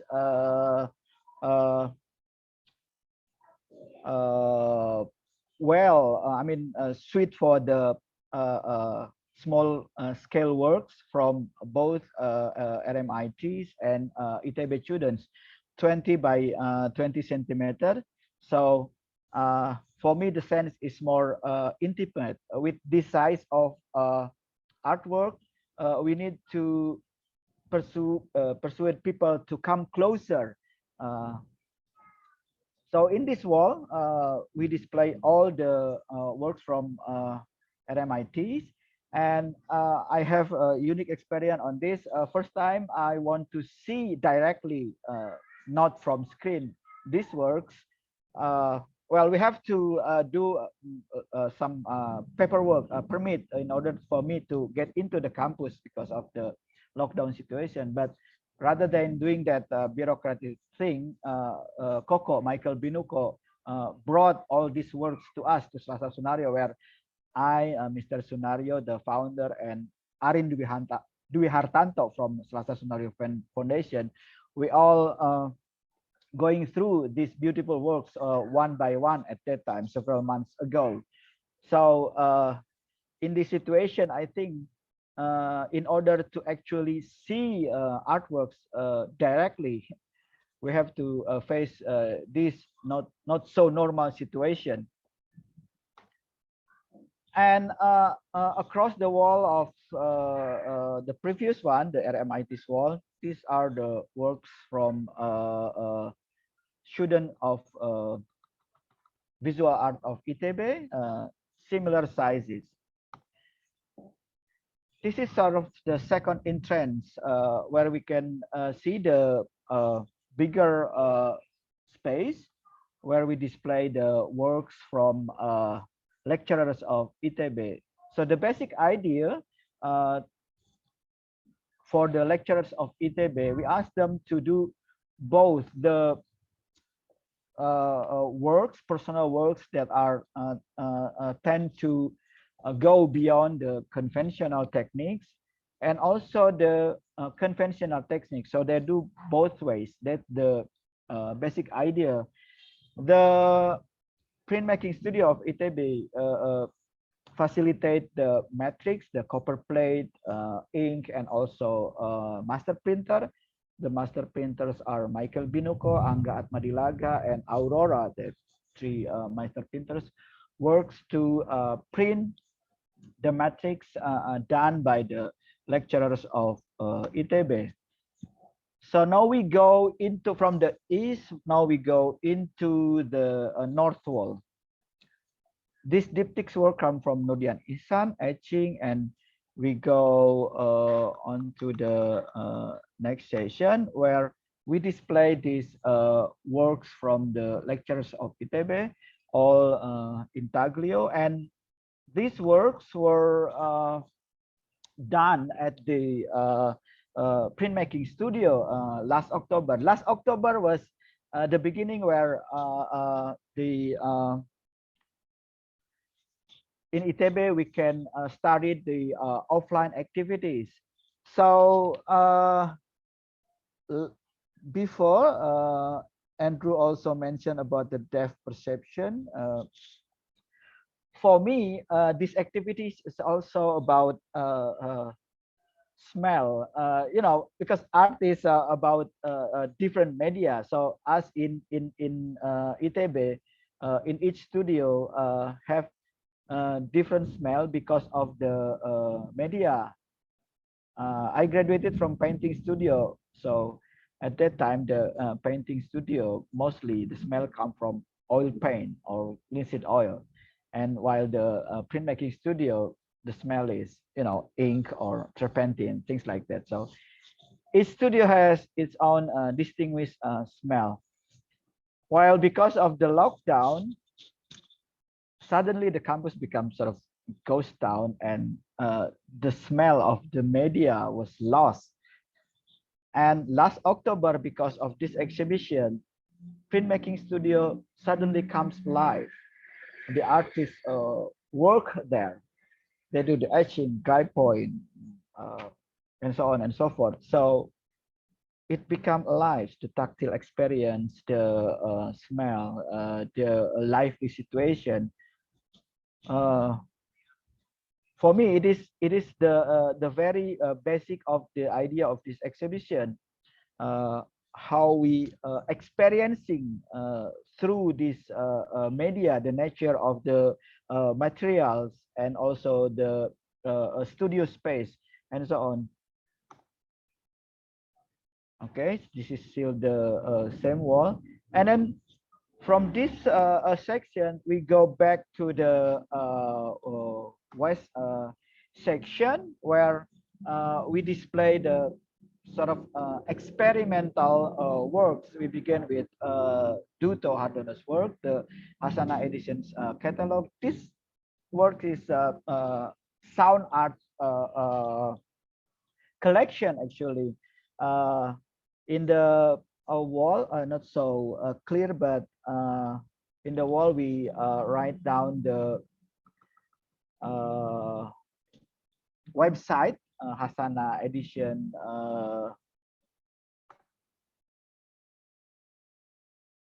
ORG, Duto, atau Yeah, ID. .org. Yes, hasanaedition.org. So you can click that website and you can hear the Duto's collection is this for this exhibition, and we exhibited the CDs and cassettes for this printmaking today project. And then move to the next one is Budi Ani Nugroho. He's a lecturer in sculpture studio. He's sort of adapting body print technique from Tisna, but instead of using his own body, he used the body of this sculpture. And then in the west wall, works from Nuning Damayanti. So Nuning combined batik and woodcut. This batik pattern come from woodcut. And this is our most senior artist, Setiawan Sabana, and I asked him to exhibit this etching from 1975. The reason is a historical reason. In 1987, the Department of Fine Arts in ITB held its first printmaking biennale. It was only once in the ITB Research Institute building. And then Sanento Yuliman, our most renowned art critic slash historian, wrote a review about the presentation of the artworks. So among the current exhibitors, only Sabana still has the works that were included in that biennale. Well, actually, Tisna too, the one called Pesta Pencuri, was also exhibited in that biennale. But in my presentation, I see Tisna not as an exhibitor or participating artist. He is the initiator, so different category. So this etching from 1985 from Professor Sabana combined with his newest work, which is an installation based on paper. The paper, handmade paper, comes from newspaper. Okay, this is the view from the west section, and then move to the south wall. These three works from the painting lecturers, Willy Himawan from the left, and then in the middle is Muksin MD and Ocho Santoso. As a painter, Willy Himawan usually apply screen print technique as a part of his visual element. So screen print effects combined with brush stroke. While let me see more, okay. While Muksin, the one in here, the left one,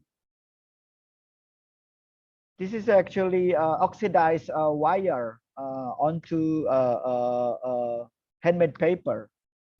And Ocho, this one, combine digital print and linocut. And then now we move back to the main section, still in the south wall, where we can see Deden Hendan Rahman and Kevin Jordanus applied aquatint and polymer photo transfer technique. And then this in the right picture, oh sorry, this wrong text, sorry. This is from Aurora. This is not Deden and Kevin, it was the previous one. Aurora, this one, lithograph. So as Michael Binuko put it, is metal lithography, because there are all lithography paper, and then the paper become 3D objects. All the stone, the ink, pencil, cutter, even cigarettes, all materials needed to work on lithography technique. These are all paper, and the picture are made from lithography. From this Aurora's work, there are 3 other works, all lithography from Tisna, Dadang Sudrajat, and Dik Sayahdi Kumolo. And this one is Zusfa, also lecturers from painting. And this is the center, the printing machine. So the idea is to adapt the situation of the studio where we exhibit not only the printing machine, but this and behind all the materials that needed usually for intaglio, and also the matrix, the copper plate done by the lecturers of ITB. So I call this printmaking today a performative explanation by Tisna Sanjaya. not only Tisna brought the whole things to the gallery, but also he did this action last Saturday, 4th of December, the body print slash monoprint performance. And now the fabric you can see in the upper part, body print from Tisna Sanjaya, already displayed on the second week of the exhibition as a result of the action from last Saturday. Sorry, yeah, this is the center of our exhibition space. The machine, the installation. So we still exhibit all the materials from the studio, from the process of the intaglio. This, and then this is the another angle.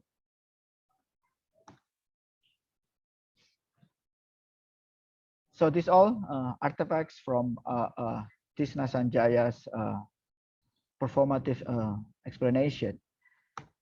That will be all. Thank you very much. Hatur nuhun. Thank you, Mas Heru. Okay, so next session is the Q&A sessions for Pak Tisna and Mas Heru, or Mr. Tisna and Mr. Heru. Please, if there's any questions, you can raise your hand or drop the question in the chat box. Or maybe there's another question. Oh, please, Andrew. So, Andrew, your question don't susah-susah ya, apa Duto? Don't make it too difficult for me, Tisna say. I've got one question for you, Tisna, but firstly, I would just like to say congratulations to Heru on a wonderful looking exhibition. That was an inspired installation. Thank you. Thank you. And I thought the small works within the hallway speaking to each other was very effective. Thank you. Thank you. And just a question for Tisna. I noticed a lot of your etchings in the presentation, and also the ones that you made in Melbourne were square. And I know the significance of the longer plates. You spoke about them referring prayer rugs, but I was wondering if there was any significance with the square plates, the 50 by 50. Oh, Cukup jelas, Pak Tisna? Mungkin bisa diterjemahkan sedikit. Andrew bilang banyak yang dia temukan karya Pak Tisna bentuknya itu persegi, bujur sangkar. Jadi sama waktu di RMIT, Pak Tisna pernah menjelaskan tentang persegi panjang seperti sejadah gitu, prayer rug. Jadi apa ada maksud tertentu dengan bentuk yang persegi atau bagaimana? Apa sejadah? Apa? Tadi disebutkan waktu di RMIT ada plat yang panjang-panjang, persegi panjang, bukan persegi bujur sangkar gitu ya. Karena Pak Tisna pernah menceritakan tentang ide tentang sajadah. Oh, sajadah. Ya. Itu gimana? Silakan Pak Tisna. Ya, terima kasih. Very important question, and this is my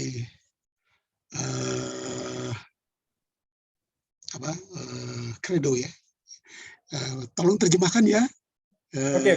Saya bantu ya, Pak. Jadi masih ada hubungan ya yang secara bentuk waktu di Melbourne itu memang dari sajadah ya idenya itu. Karena waktu plat-plat yang memanjang itu ukurannya hampir sama dengan sajadah. Tapi saya pada waktu itu di atas plat tembaga. Nah, yang sekarang di Selasar Sunaryo itu 7 buah 7 kain kafan kain kafan. Biasanya dalam tradisi Islam itu untuk yang meninggal. Ya, jadi 7 itu hubungannya dengan tradisi dan agama. Tradisi Sunda misalkan ayat 7-nya ya, kalau ada yang meninggal itu 1 sampai 7 hari itu ada ritual untuk berdoa. Nah ini penting, kenapa yang di sana dan yang di sini juga, apalagi yang 7 itu tuh, ini di akhir tahun tuh untuk doa. Karena pada zaman corona ini kan banyak yang meninggal ya, yang banyak kesulit secara global.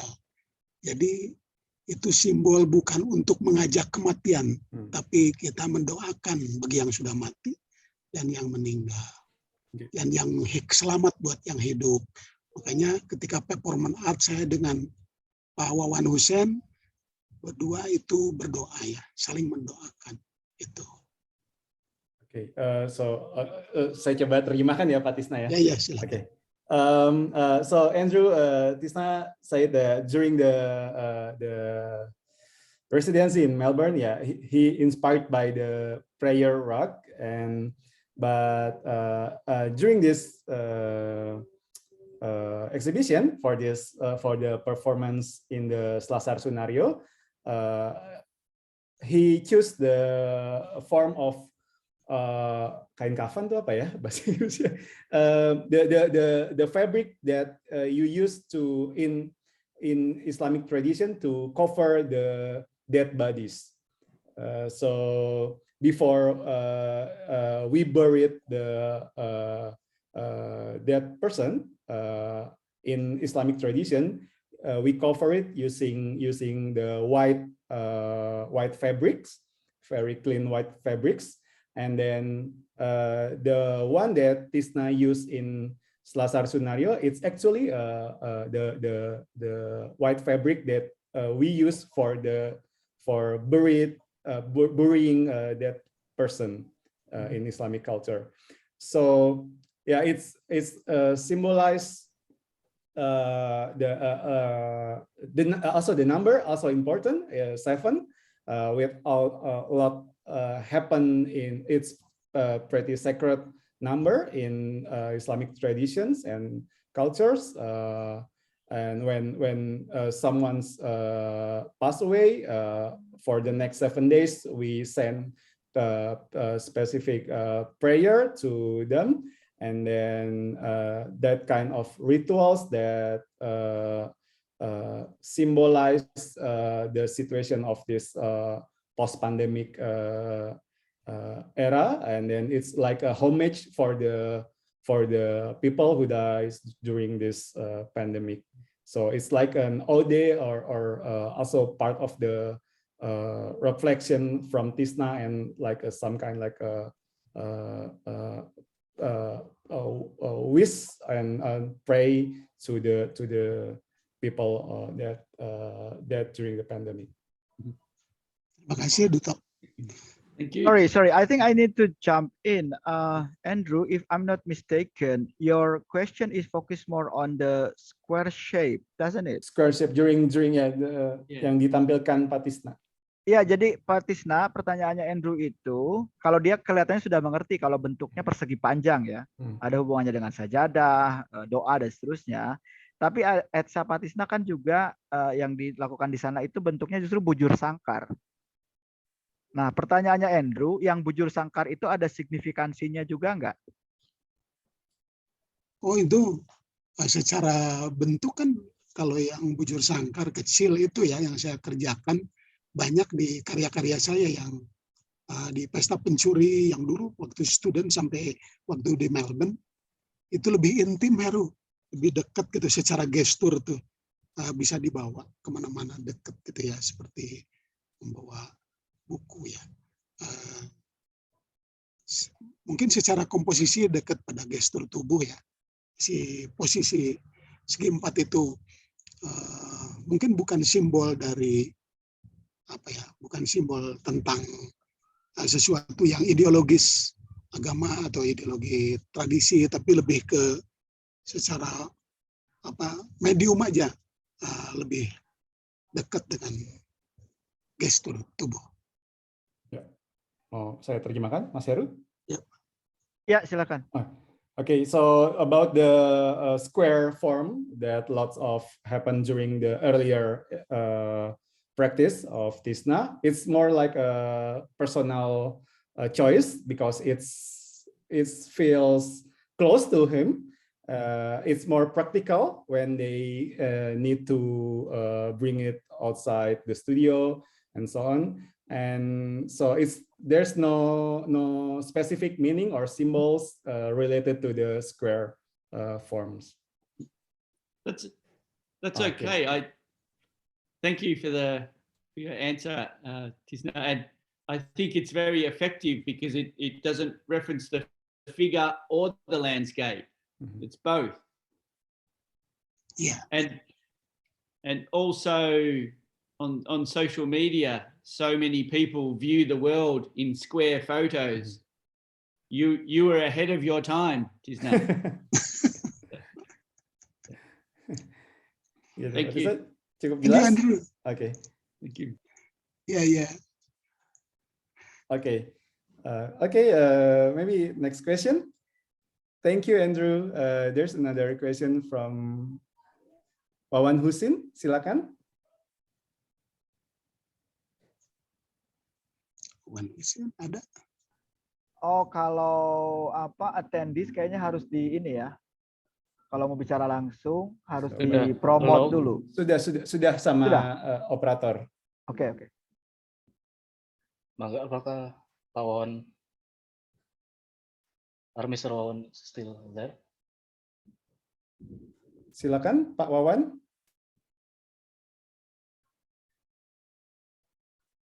Or maybe we change to Angga. Sudah masuk. Sudah. Masuk sudah. Oke, ya. Silakan Pak. I love the works of students from RMIT because there are so many statements which are deep and meaningful. My background is literary, and I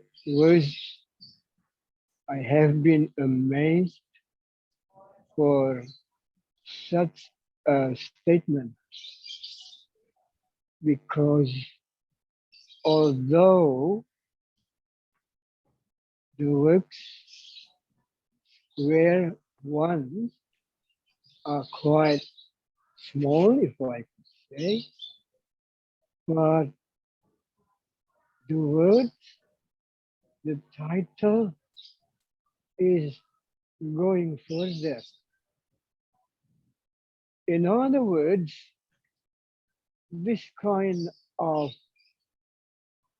mastery of the words and meaning and inner content is more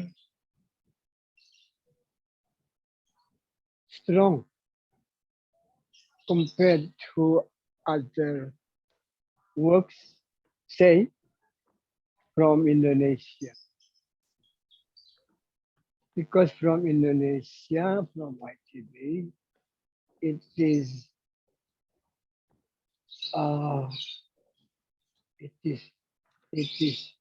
real.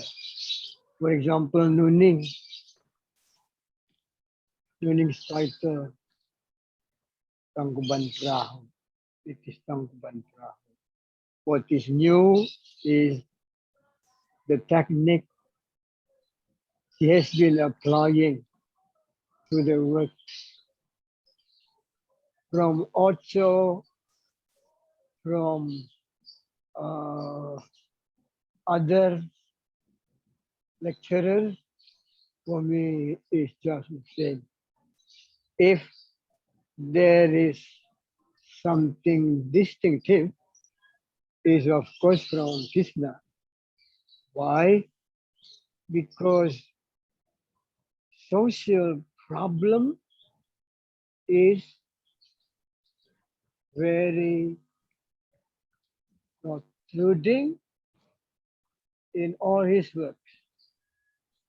So the reality for him, which is always expressed, is the connection between his works and social crisis, social situation. Then the topic, the title is as strong as those from the RMIT. If we see at the glance, the works from RMIT students are cute. But if we follow the data, then, as I told you all before, for me, it's deeper. It needs to be pondered. It needs to be discussed, because the cuteness of the works and the gigantic of the work has always attracted the question, what do you mean? What do you mean, I artist, of your art, of your creed, of your responsibility, the morality, ethics, or social problems. So this kind of collaboration, cooperation is needed to be followed, as Andrew Gannon told, that what is the printmaking in the future? I would like to know it. I just would like to know it, because the words has power, and again, the size is also has meaning. Thank you very much. Thank you, Pak Wawan. Terima kasih, Mas Duto. Oke, terima kasih, Pak Wawan. Oke, ada tanggapan mungkin? There any response from Mas Heru or Pak Tisna? Yeah, okay, maybe I could say something more. I missed this part from earlier. When I formulate this phrase printmaking today, it's also for me is a proposal for printmaking studio. So the idea is to do this program from time to time, either annually or biannual. Either annually or biannual, and then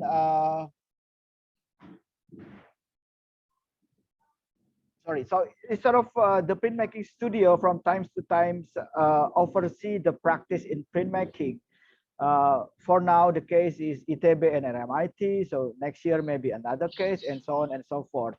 So from time to time, you can see different practice, as Andrew put it before, that printmaking today also connected to imagine printmaking tomorrow. So I think if you can do this regularly, from time to time, we can see the richness of this practice. For example, the out of the matrix, that's, I think that idea is also very much alive in Bandung, very much also a notion that being think about and being practiced by some of the artists here. So yeah, that is the idea. Thank you. Oke, thank you Mas Heru. Pak Tisna mau nambahin?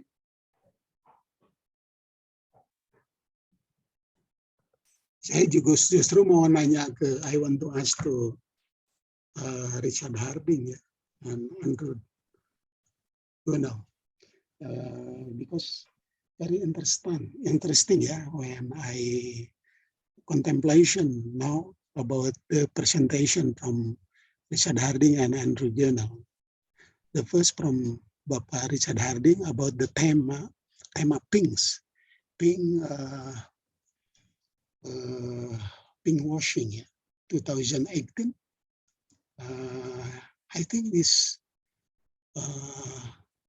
work, yeah, work of art, the installation observer pinkish washing. This is very sensitive, yeah, about the tema, yeah, critics and more, you know, about LGBT, yeah, Mr. Harry.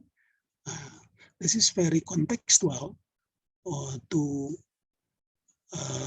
humanity, not only in context in Melbourne, yeah, also in universal, besonder in Indonesia, yeah, besonder special in Indonesia about this tema.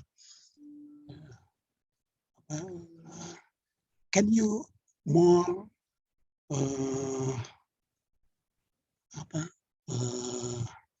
sampaikan, can Mr. Harding more say about this tema? Oh yeah, maybe Dr. Harding already understand. Yes, I understand. Okay. Yes. Tisna and I spent some time together working out how to communicate with very little. I have no Indonesian, so Tisna was very generous with me.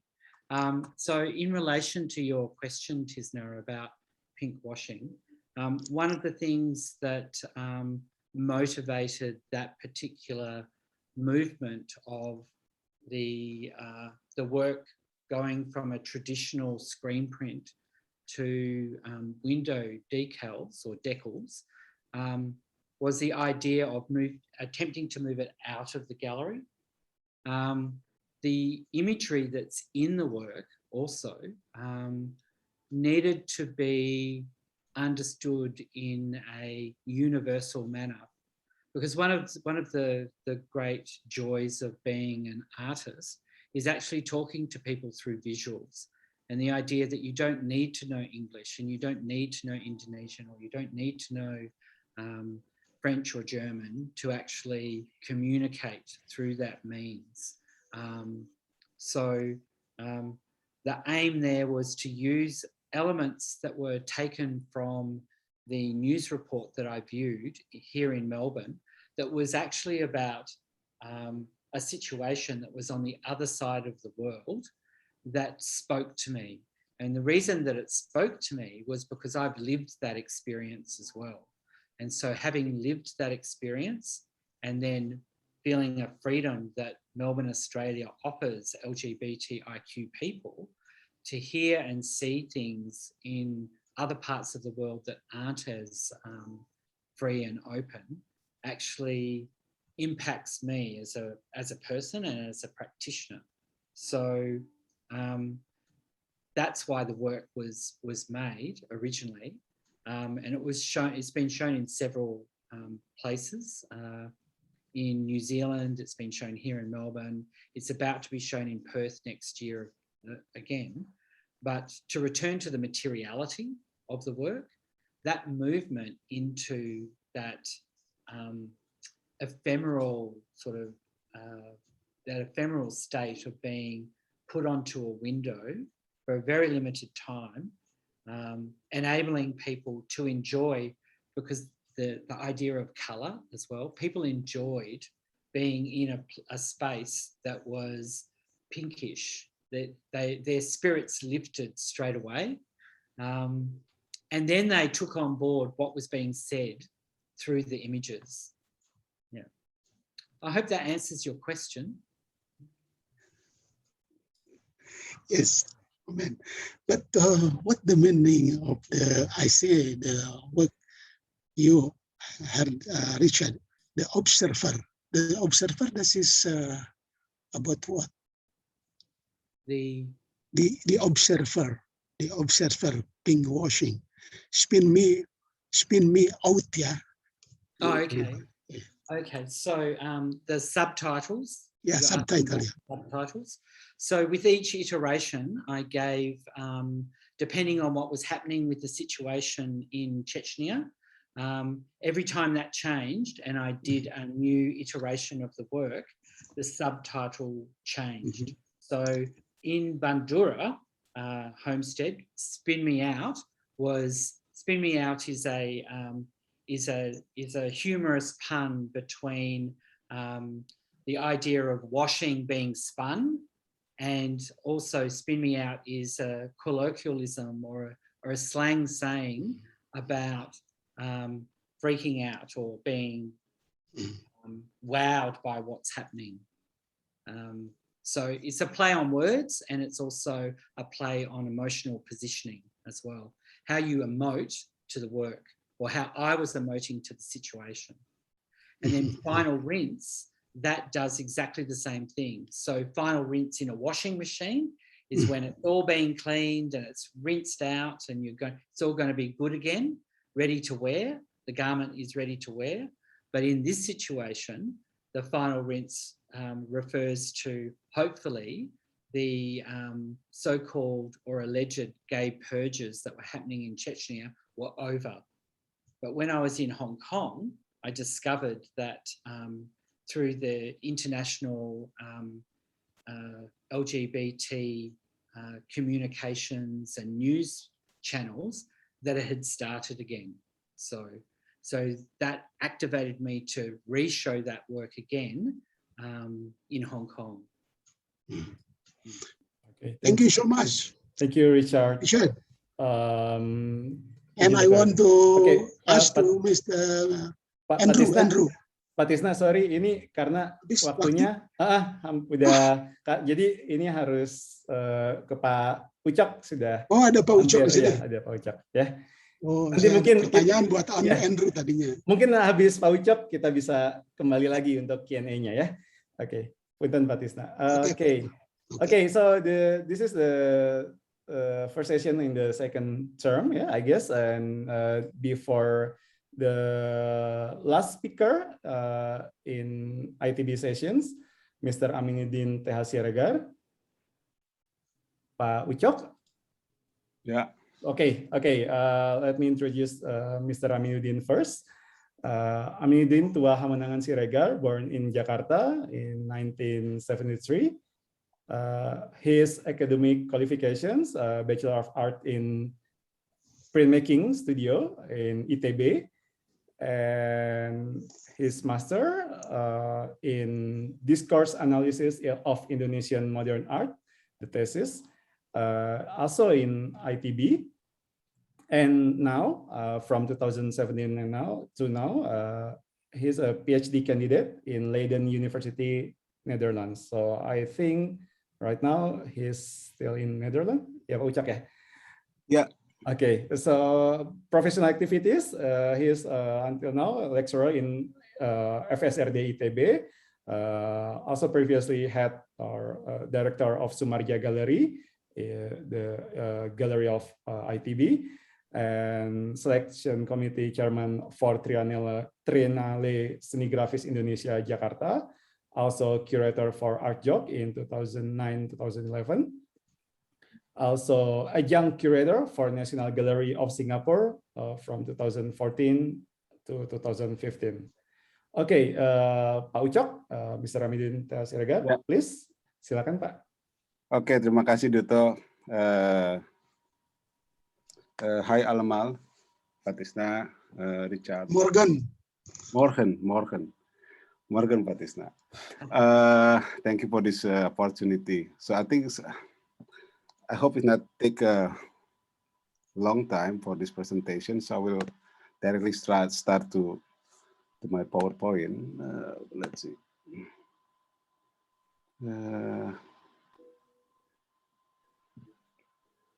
It's okay.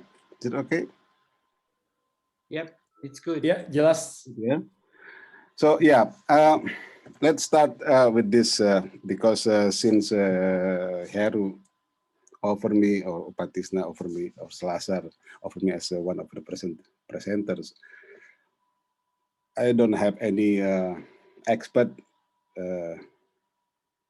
beside art history. So I think I will start this presentation with this kind of a glimpse of how this printmaking developed.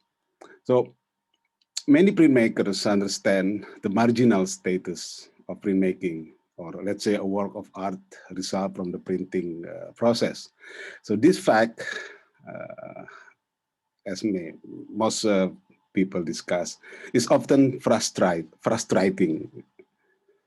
And others consider printmaking extrinsicity and outsider status as a vantage point rather than a disadvantage.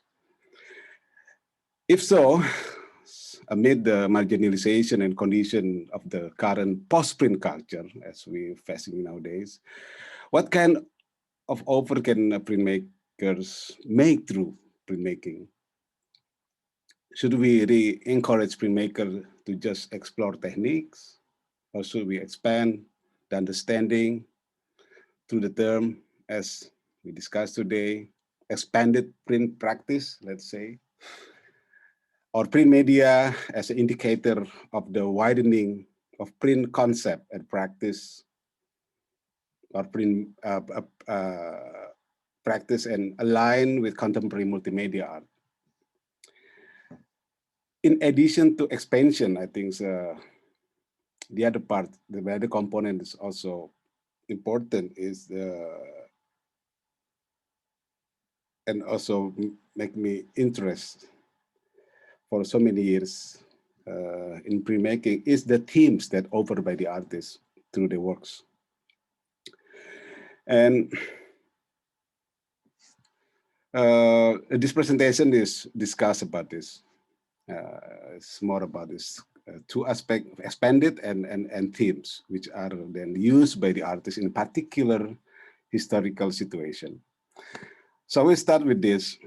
I would like to, as I mentioned before, I would like to return how modern Indonesian printmaking developed. I argue that since its appearance in 1946, the linocut works of Baharudin Marasutan and Mokhtar Apin, which were collected in one album, were expanded print practice, I would say, expanded print practice.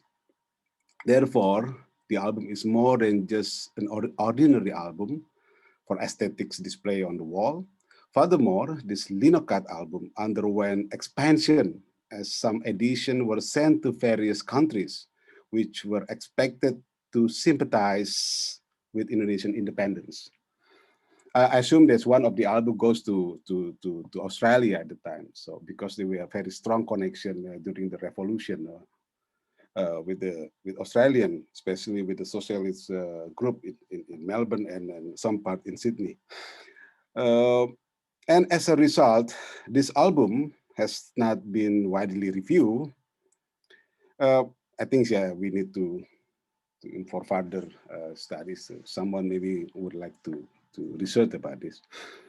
However, for me, this album is the first post-war linocut, I will claim that, linocut album that is conceptually intended to send a message of friendship and peace from newly independent nation undergoing its revolution.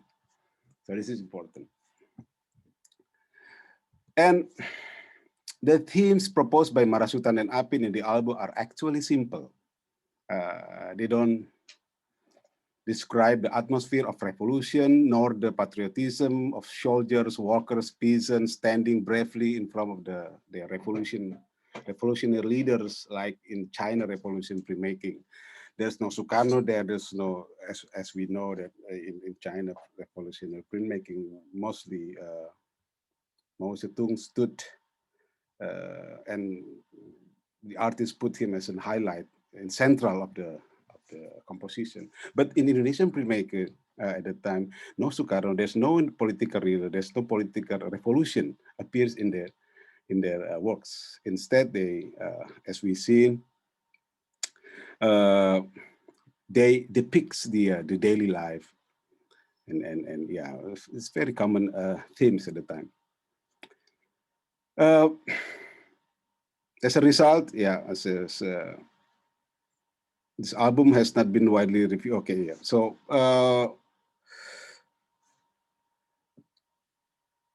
the self-portrait, for instance, in the left side of Barudin Marasutan, appear as an artist's efforts to emphasize his present identity and individuality.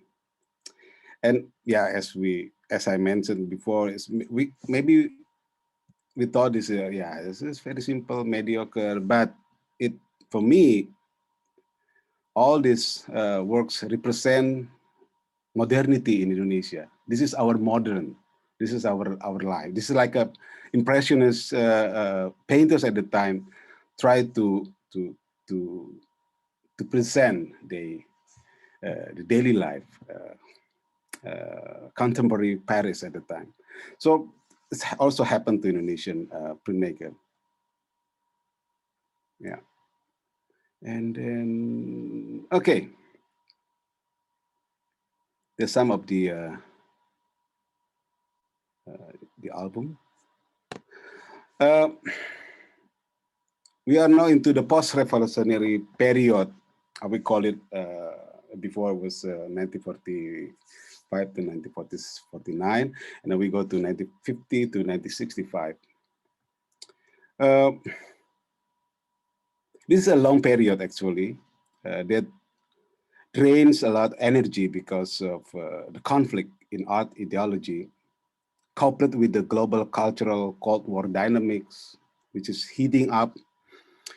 The range of years for this period, yeah, some historian could be debate about this. It makes sense. I mean, this is a very long period, but for me, this range of year for this period is 1950, 1965. Shortly, graphic works using woodcut techniques were done mainly by artists affiliated with political force with leftist ideology. Yeah, communist or socialist. So their print works reproduction can be found.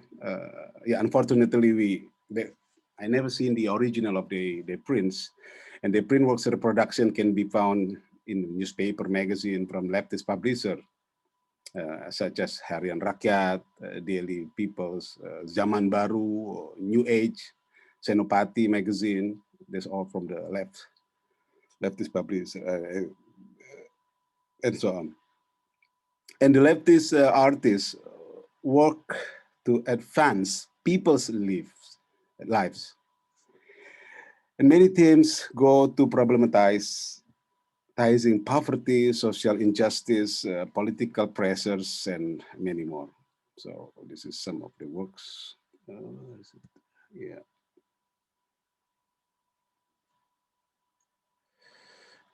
Okay.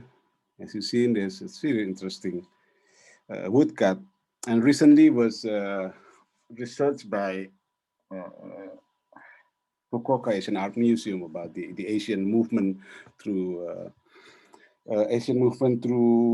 woodcut. If I'm not wrong, the title of the exhibition, also they published a book about that. Yeah, it's very interesting project recently from Fukuoka Asian Art Museum. So we go to the 70s now, the baby boomer era. Many young artists develop an interest in silk screen technique, which is for me is quite interesting. And suddenly it changed dramatically in the way they use the technique. So maybe perhaps this technique is more refreshing. I mean, to your eyes, yeah, rather than woodcut, as we saw before, is more dark and then somber, you know.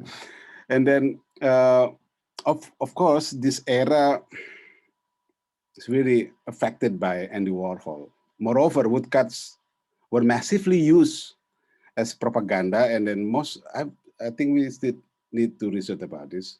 But I assume that woodcuts were massively used as a propaganda instrument for the leftist artists and to attack the political enemies in previous time. So the young generation did not really deal with this kind of issue anymore in 70s.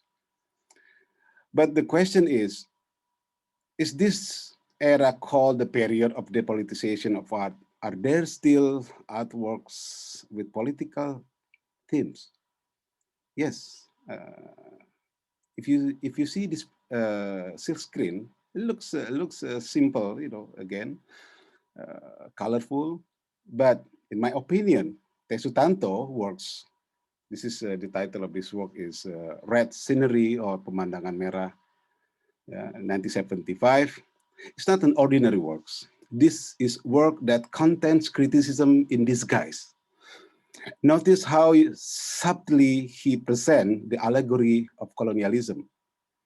Cleverly, Sutanto combined the two periods of colonialism in the archipelago. The first colonialism from the Netherlands, marked by the VOC's merchant ships, as you see in the bottom. And the second is the Japanese fascism symbolized by the sun, you know, the imperial sun. Yeah, and then finally, we can see that the artist has successfully explored the silk screen technique by, again, explore the themes and put this critical contents on it.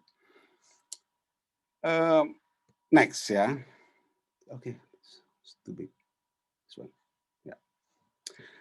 This is Priyanto Sunarto silk screen entitled Peta Bumi Indonesia Baru Evaluation and Reorganization was made in 1977. It's a new map of Indonesia or new map of New Indonesia. Given its critical content, this work was extraordinarily bold from that era. The map of Indonesia has been rearranged to achieve a new formation. However, the result did not remove its potential instability. Indonesia as imaginary area, political territory of capital conquest. I think in the end, of course, we can explore many interpretations as possible on these works. Yeah, even some of these issues, I believe, still relevant in today's situation. Yeah, I think I really like this work. Okay, next. Hardy. This is the crazy artist. I like him so much. Still live in Jakarta, and I like him so much. This is Hardy, one of the exponents of Indonesian new art movement, created this work in 1979. And shortly after the exhibition, he has thrown into prison. Imagining being the president of Indonesia was clearly politically sensitive matters. And if you, this is crazy, 1979, you imagine yourself as a president for 2001, and you use Sukarno dress uniform, and then put your head in to change Sukarno, and then yeah, many issues in this silk screen. So he then stayed in jail for a few days before being released by because of Adam Malik's intervention. As we know, Adam Malik at the time. Okay, is the vice president or foreign minister affair. But there's many story about this. Maybe later we can discuss. Hardy used graphics for installation work purpose. Of course, he wanted to expand graphic practice. Hardy once says, for that exhibition, for these works, I combined the strategies of Andy Warhol and Joseph Beuys. So he combined this this approach by put it all together, the edition, and then they put it as an installation. And then we go now to 1980s. Yeah, I think Patisna has already shared his presentation, and then some of slide that he's shown to us show this, this very monumental works for me. And then I live with this kind of etching of Patisna in the 90s when I was a student. So this is yeah, this again, this is a master. This masterpiece in etching, Indonesian etching history. So if we go to 1980s, we can put Patisna as one of the example who was very prominent with his critical etching. Let's say that. Let's say like that. Yeah, for me, Tisna graphic strength lies in how he draws on copper plates, assemble the stage, is layered, networked, and directs stories about lives, society. Tisna it's more like a how do you call it, dalang, puppeteer. Since he has a strong background as actors. And one scene, sometimes you can see in his etching, accommodate stories with the parodical dialogues, Last Supper, and many more. And yes, we can say that Tisna successfully revived the strength of printmaking, especially primary through etching, which is this has never happened before in our art history, representing problems in Indonesian politics, cultural, and social. So this is now the Pesta Pencuri, and this is the wonderful one. This is how do you call the beating Picasso, menghajar Picasso, beating Picasso. It's very, very, very lovely etching. I really like this one. I hope I can collect this one, but it's not. Maybe you can give me one for the. Okay, and then we go. Just a few more. Okay, we go to the 90s. If we say Tisna etchings we represent the 80s period, so we go to the 90s. Especially we go to the end, towards the ends of 90s, as Suharto stepped down as president of Indonesia, and based on my experience, the political graphics somehow strengthened during that time. And one of the group that stands out of this stage and remind us of the leftist artist movement in the 60s previously is Taring Padi. I assume this Taring Padi group is very famous in Australia since they have exhibit their collective works in some prominent galleries in Melbourne or Sydney or Adelaide or maybe join of the youth movement or some of I think so, yeah, I can say that they're really famous in Australia. They use woodcut. Yeah, they use woodcut to convey message about the actual problem facing the community. So it reminds me of again, instead of the 90s, 60s graphic, also the 1945, 45 graphics by Marasutan and Apin. So they expand the woodcut for certain goal of purpose. And of course, the last side is I forget his name. Yeah, this is I would say this is a millennial era. In 2000. What is the limit of a millennial era? 2000. Can we say it started from 2008 or 2000? I don't know. Let's say 2010 above. And in this millennial era, woodcuts somehow, I could be wrong or could be right. Woodcuts are increasingly popular among the young artists. Maybe because it is relatively easy to do than etching, lithography, or silk screen. which require, as we know, requires a specific studio and so on. All the printmakers know about this. And then this is the works of Mukhlis Lugis. He came from Sulawesi, or yeah, he's from Sulawesi. Mukhlis Lugis is one of the finalists of the 5th Indonesian Graphic Triennial in 2015. I was one of the, and I think Patisna also one of the juror at the time.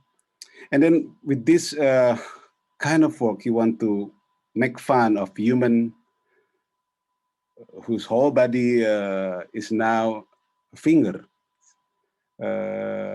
due to smartphone fever. Yeah. I remember he tried to expose the phenomena Indonesian people with using their smartphone.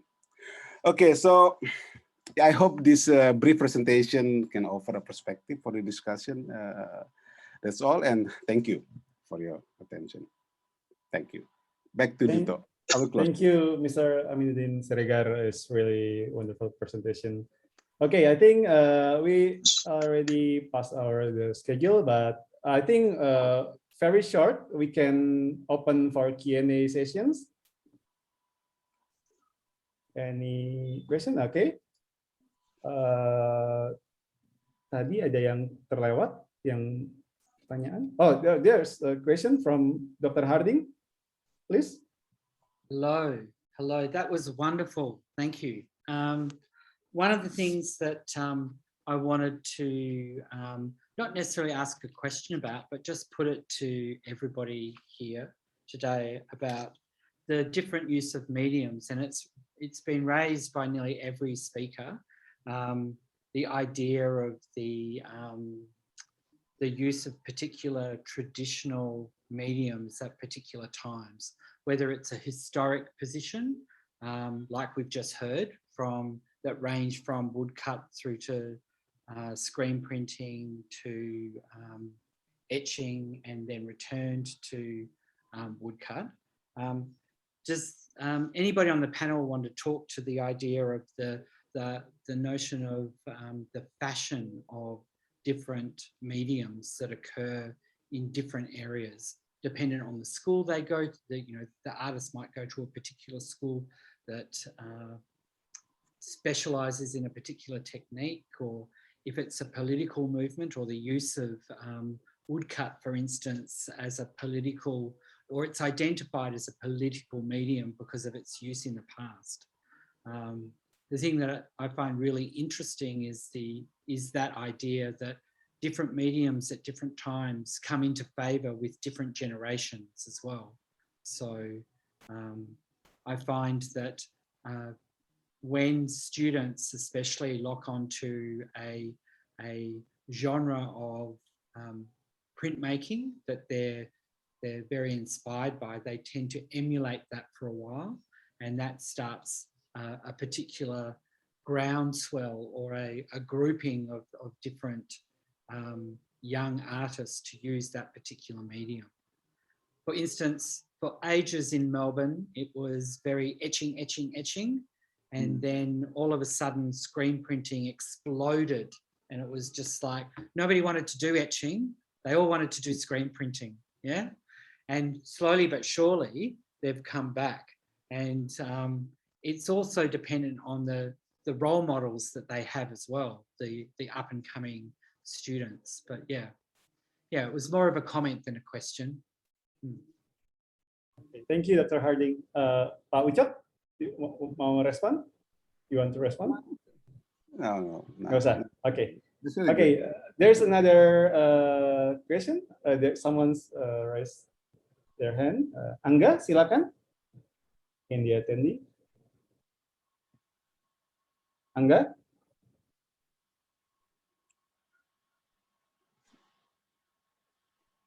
Okay, this is, I think, the last questions. Their mic is not on. Angga.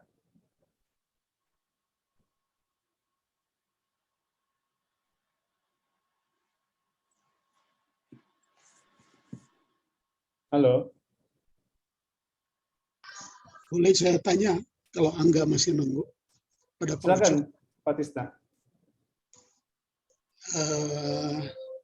Darf ich Sprache auf Holländisch? Ja hoor. Jawa. Ya, nanti Pak Duto ya terjemahkan ya. Ini kan temanya printmaking today. Terus Pak Ucok lihat ke belakang tadi ya. Terus menarik ya dimulai from Baharudin Sultan, the history with Profesor Mokhtar Apin. In this era ya, dulu kan apa ya, kolonial from Holland, terus freedom, colonial from Holland, freedom. Terus now, what do you think, Mr. Ucok? Graphic art today, yeah? And what do you think about the political tomorrow? Shortly. What is your strategi budaya? Freedom from the market. That is. So I mean, And what do you think about NFT? I don't know. I have no idea. It's too high profile for me. No, I'm very old school. That's why I deal with history. I mean, I think it's based from my research and try to understand what artists in particular times express through his work. One that I really understand is somehow we need romanticism, romantics. Romantics is it is a part of spirituality. I mean, it could be happens in the past or historically speaking in certain date or years. Tapi I think it's because we can also I think nowadays when the romanticism is dead, there's market go to the stage, and then they will say to you as a printmaker or artist, okay, or maybe they need romanticism, or maybe artists need a myth, and they have to create their own myth. Ai Weiwei also live by this myth, and then I think most of contemporary artists nowadays they love a myth, and then they need people to show them as a myth of the genius of the. I think we still need that.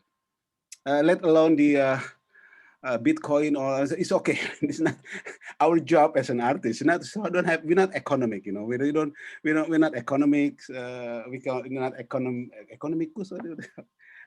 So we focus on our art and what we like gonna say with what we would like to say with our art. I think now in Europe has the same problem. I mean, people don't care about Bitcoin. Okay, this is about trade. This is about another way of trading. You know, this is okay. I mean, you just still people nowadays can say that Van Gogh still is very expensive, man. You can talk about your blah blah, but Van Gogh. They still, I mean, 2 million people goes to Van Gogh Museum a year, and then it's great, you know, how do you call it? Yeah, money income to Netherlands, to the government. We have to think about this. It still go on. I mean, there's still people on the queue would like to see Van Gogh. Anytime I go to the long queue during the winter, I will ask them, why you suffer in the winter? Just wait for your turn to go in to the Van Gogh Museum. They say, this is Van Gogh, man, because this is Van Gogh. So, of course, and the other, and the next discussion is, if you don't know Van Gogh, you were stupid. So this is Van Gogh. It's like a prophet. So it's like a pilgrims, you know. So I think we still need that. I mean, again, let alone all this. Sometimes artists in Indonesia, for me, is they easily attract by the something new came to them, Bitcoin and FT. So there's a myth that if you not follow this modern technology, the recent coming, the current fashion, they thought that you were gonna be old fashioned. You are old artists, and you know what I'm saying. I mean, my point is, artists in here, they focus on themselves. You know, trading is they don't care about it. They focus, okay, what kind of work they would like to present, and then that's the only. This is the. But sometimes in Indonesia, artists can say anything. They can easily talk about the market, and then they will talk. So for me, it's confusing. It's very confusing condition in Indonesia, contemporary Indonesian art, and then it's not really interesting anymore. I think artists, and we need romanticism. We need another. We need spirit. We need meat. We need that. Even now more, I believe. Even in Europe, they now discuss about this again. I mean, they really discuss about. So I think kita butuh romantisisme. Nggak masalah. It's no problem. There's no problem with that. I mean, even Van Gogh, bahkan Van Gogh pun sekarang masih dirayakan. There is a debate now at the moment, recent happened from Breda, city of Breda with Amsterdam, because from Breda, Gemeente Desa, Kota Praja, they claims that Van Gogh belong to us because he was born there, and then so on and so on. Why Amsterdam get the money more than us? Because the museum, since the museum moved, built in Amsterdam. So now in the newspaper, you can see, no, there's no Bitcoin. Come on. These people discuss about this. Okay, this is about injustice. This is about many things. So this for me is more interesting, rather than you thought that you can reach a high level of discussion in Elon Musk or whatever, all this Bitcoin. For me, this is more reality in our roles as an artist. So we have to, I think lebih gitu, Pak. Kita lebih tertarik gitu ya. Sorry kepanjangan. Sorry. No worries. Great, amazing. Okay. 4 years you in Holland, now like imam for kunst, imam, and very fundamentalist. Coming soon, yeah. Beware. Very good. Okay. Thank you, Pak Midun, Pak Tisna. Okay, I think Angga is disconnected. Yeah, so that's the last sessions, I guess. We already passed our schedule. Duto, if I may, yes, I jump please. in a bit. I would like to respond to what Richard mentioned before about fashion of media, especially about that woodcut as part of Amiruddin presentation. So this, I would call it taring padi style, woodcut with revolutionary content. So this modern art/contemporary art in Indonesia, we know is focused only in several cities. Well, the main line is of course Jakarta, Bandung, Jogja, and Bali. But nowadays we know it is sprang up in other areas as well, Surabaya, Semarang, and outside of Java we can mention Makassar, Gorontalo in Sulawesi, and some other area. I would like to tell you a story about this Blora, a region in the border between East Java and Central Java. 2018. Suddenly I catch up with this group called Akar Merdeka, the independent route. And clearly, in my opinion, they are inspired by taring padi. Their works mainly woodcut, and they live collectively, communally, with their appearance is very, punk typical. So they make woodcut works, and the way they exhibited it is very alternative. They use open space, or sometimes beside of a road, or in the yard of someone house. They're using bamboo or supporting material to display their woodcut work. So very alternative spirit, and they do that with woodcut. Somehow they think that woodcut is proper for this message or statement or their lifestyles. I found this very interesting, as if that woodcut has its own notion or character that can be applied to certain lifestyle, or to convey some sort of revolutionary message. So that is one of the my experience with this, old school technique, this woodcut. Maybe it can be arising in some other places as well, with more practitioners. So yeah, that's for me. Thank you. Thank you, Pak Heru.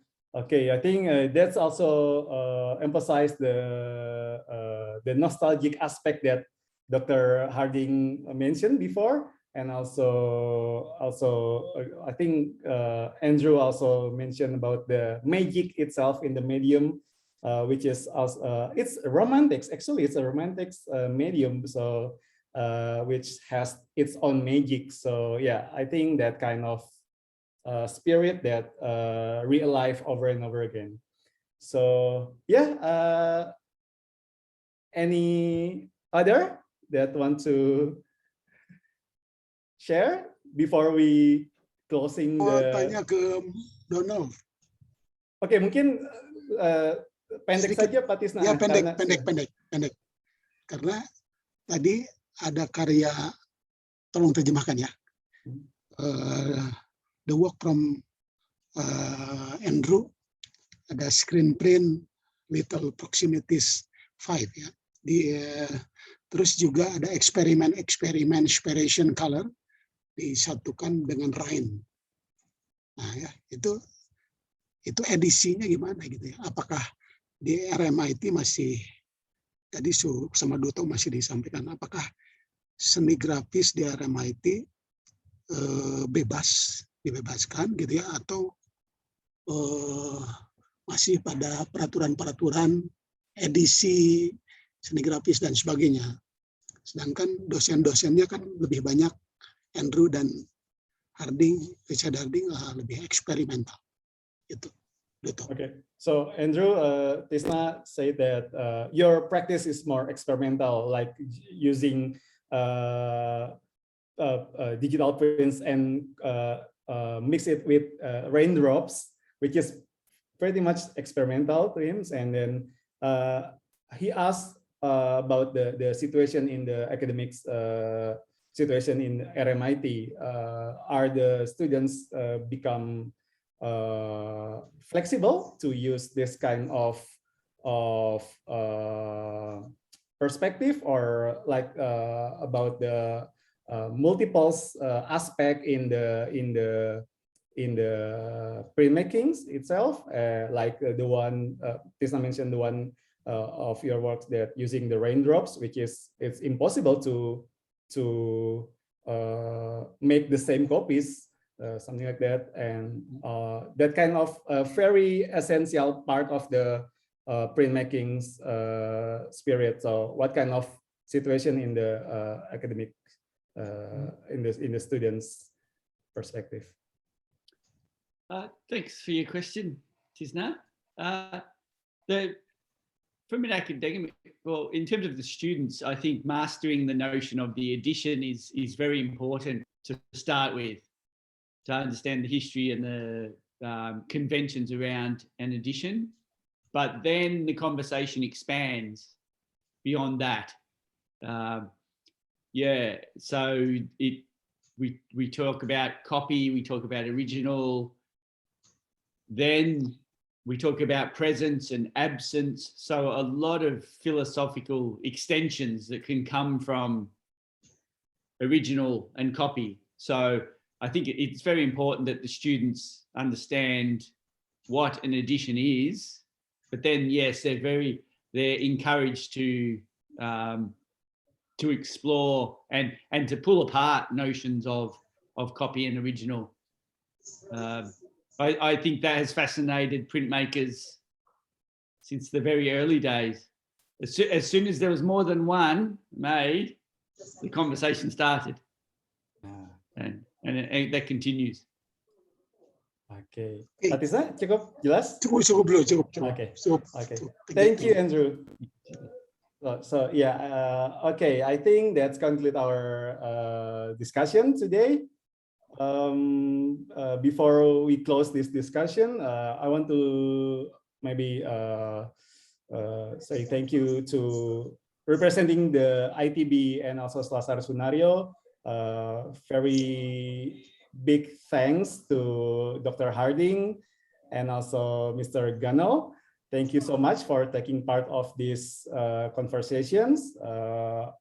It's very, very thoughtful, and I think we can take much from this conversation.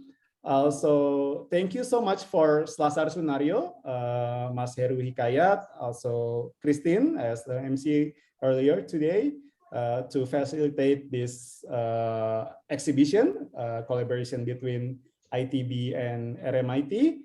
And also, I want to also thank for the other panelists, Pak Heru, Pak Tisna, and also Pak Amidin Siregar. Thank you so much for your time and your thoughts and your knowledge.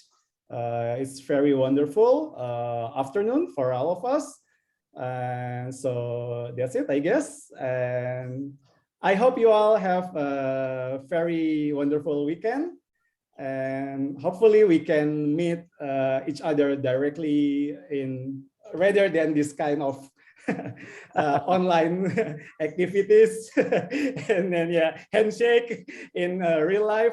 And so and I really hope you all have a wonderful weekend and stay healthy. And maybe Merry Christmas and Happy New Year for some of you. So Pak Ucok, maybe Happy Winter over there. Thank you so much for everyone. Thank you so much for everyone who attend this talk. Terima kasih semuanya sudah berbagi di sini. Selamat sore semuanya. Thank you. Good evening, I guess, in Melbourne. Adios. Assalamualaikum. Terima kasih semuanya. Waalaikumsalam. Terima kasih. Hatur nuhun. Thank you. Terima kasih jauh-jauh. Salam buat keluarga. Andrew, thank you. Richard, thank you. Saya itu Rob Dot ya. Thank you. Terima kasih Angga. Thank you everyone from Bye. Bye. Terima kasih Bang Ucok. Ya, Koko, makasih Koko. Makasih banyak. Mas Duto, thank you. Pak Duto. Thank you semuanya. Koko, thank you ya Koko. Siap. Terima kasih semua.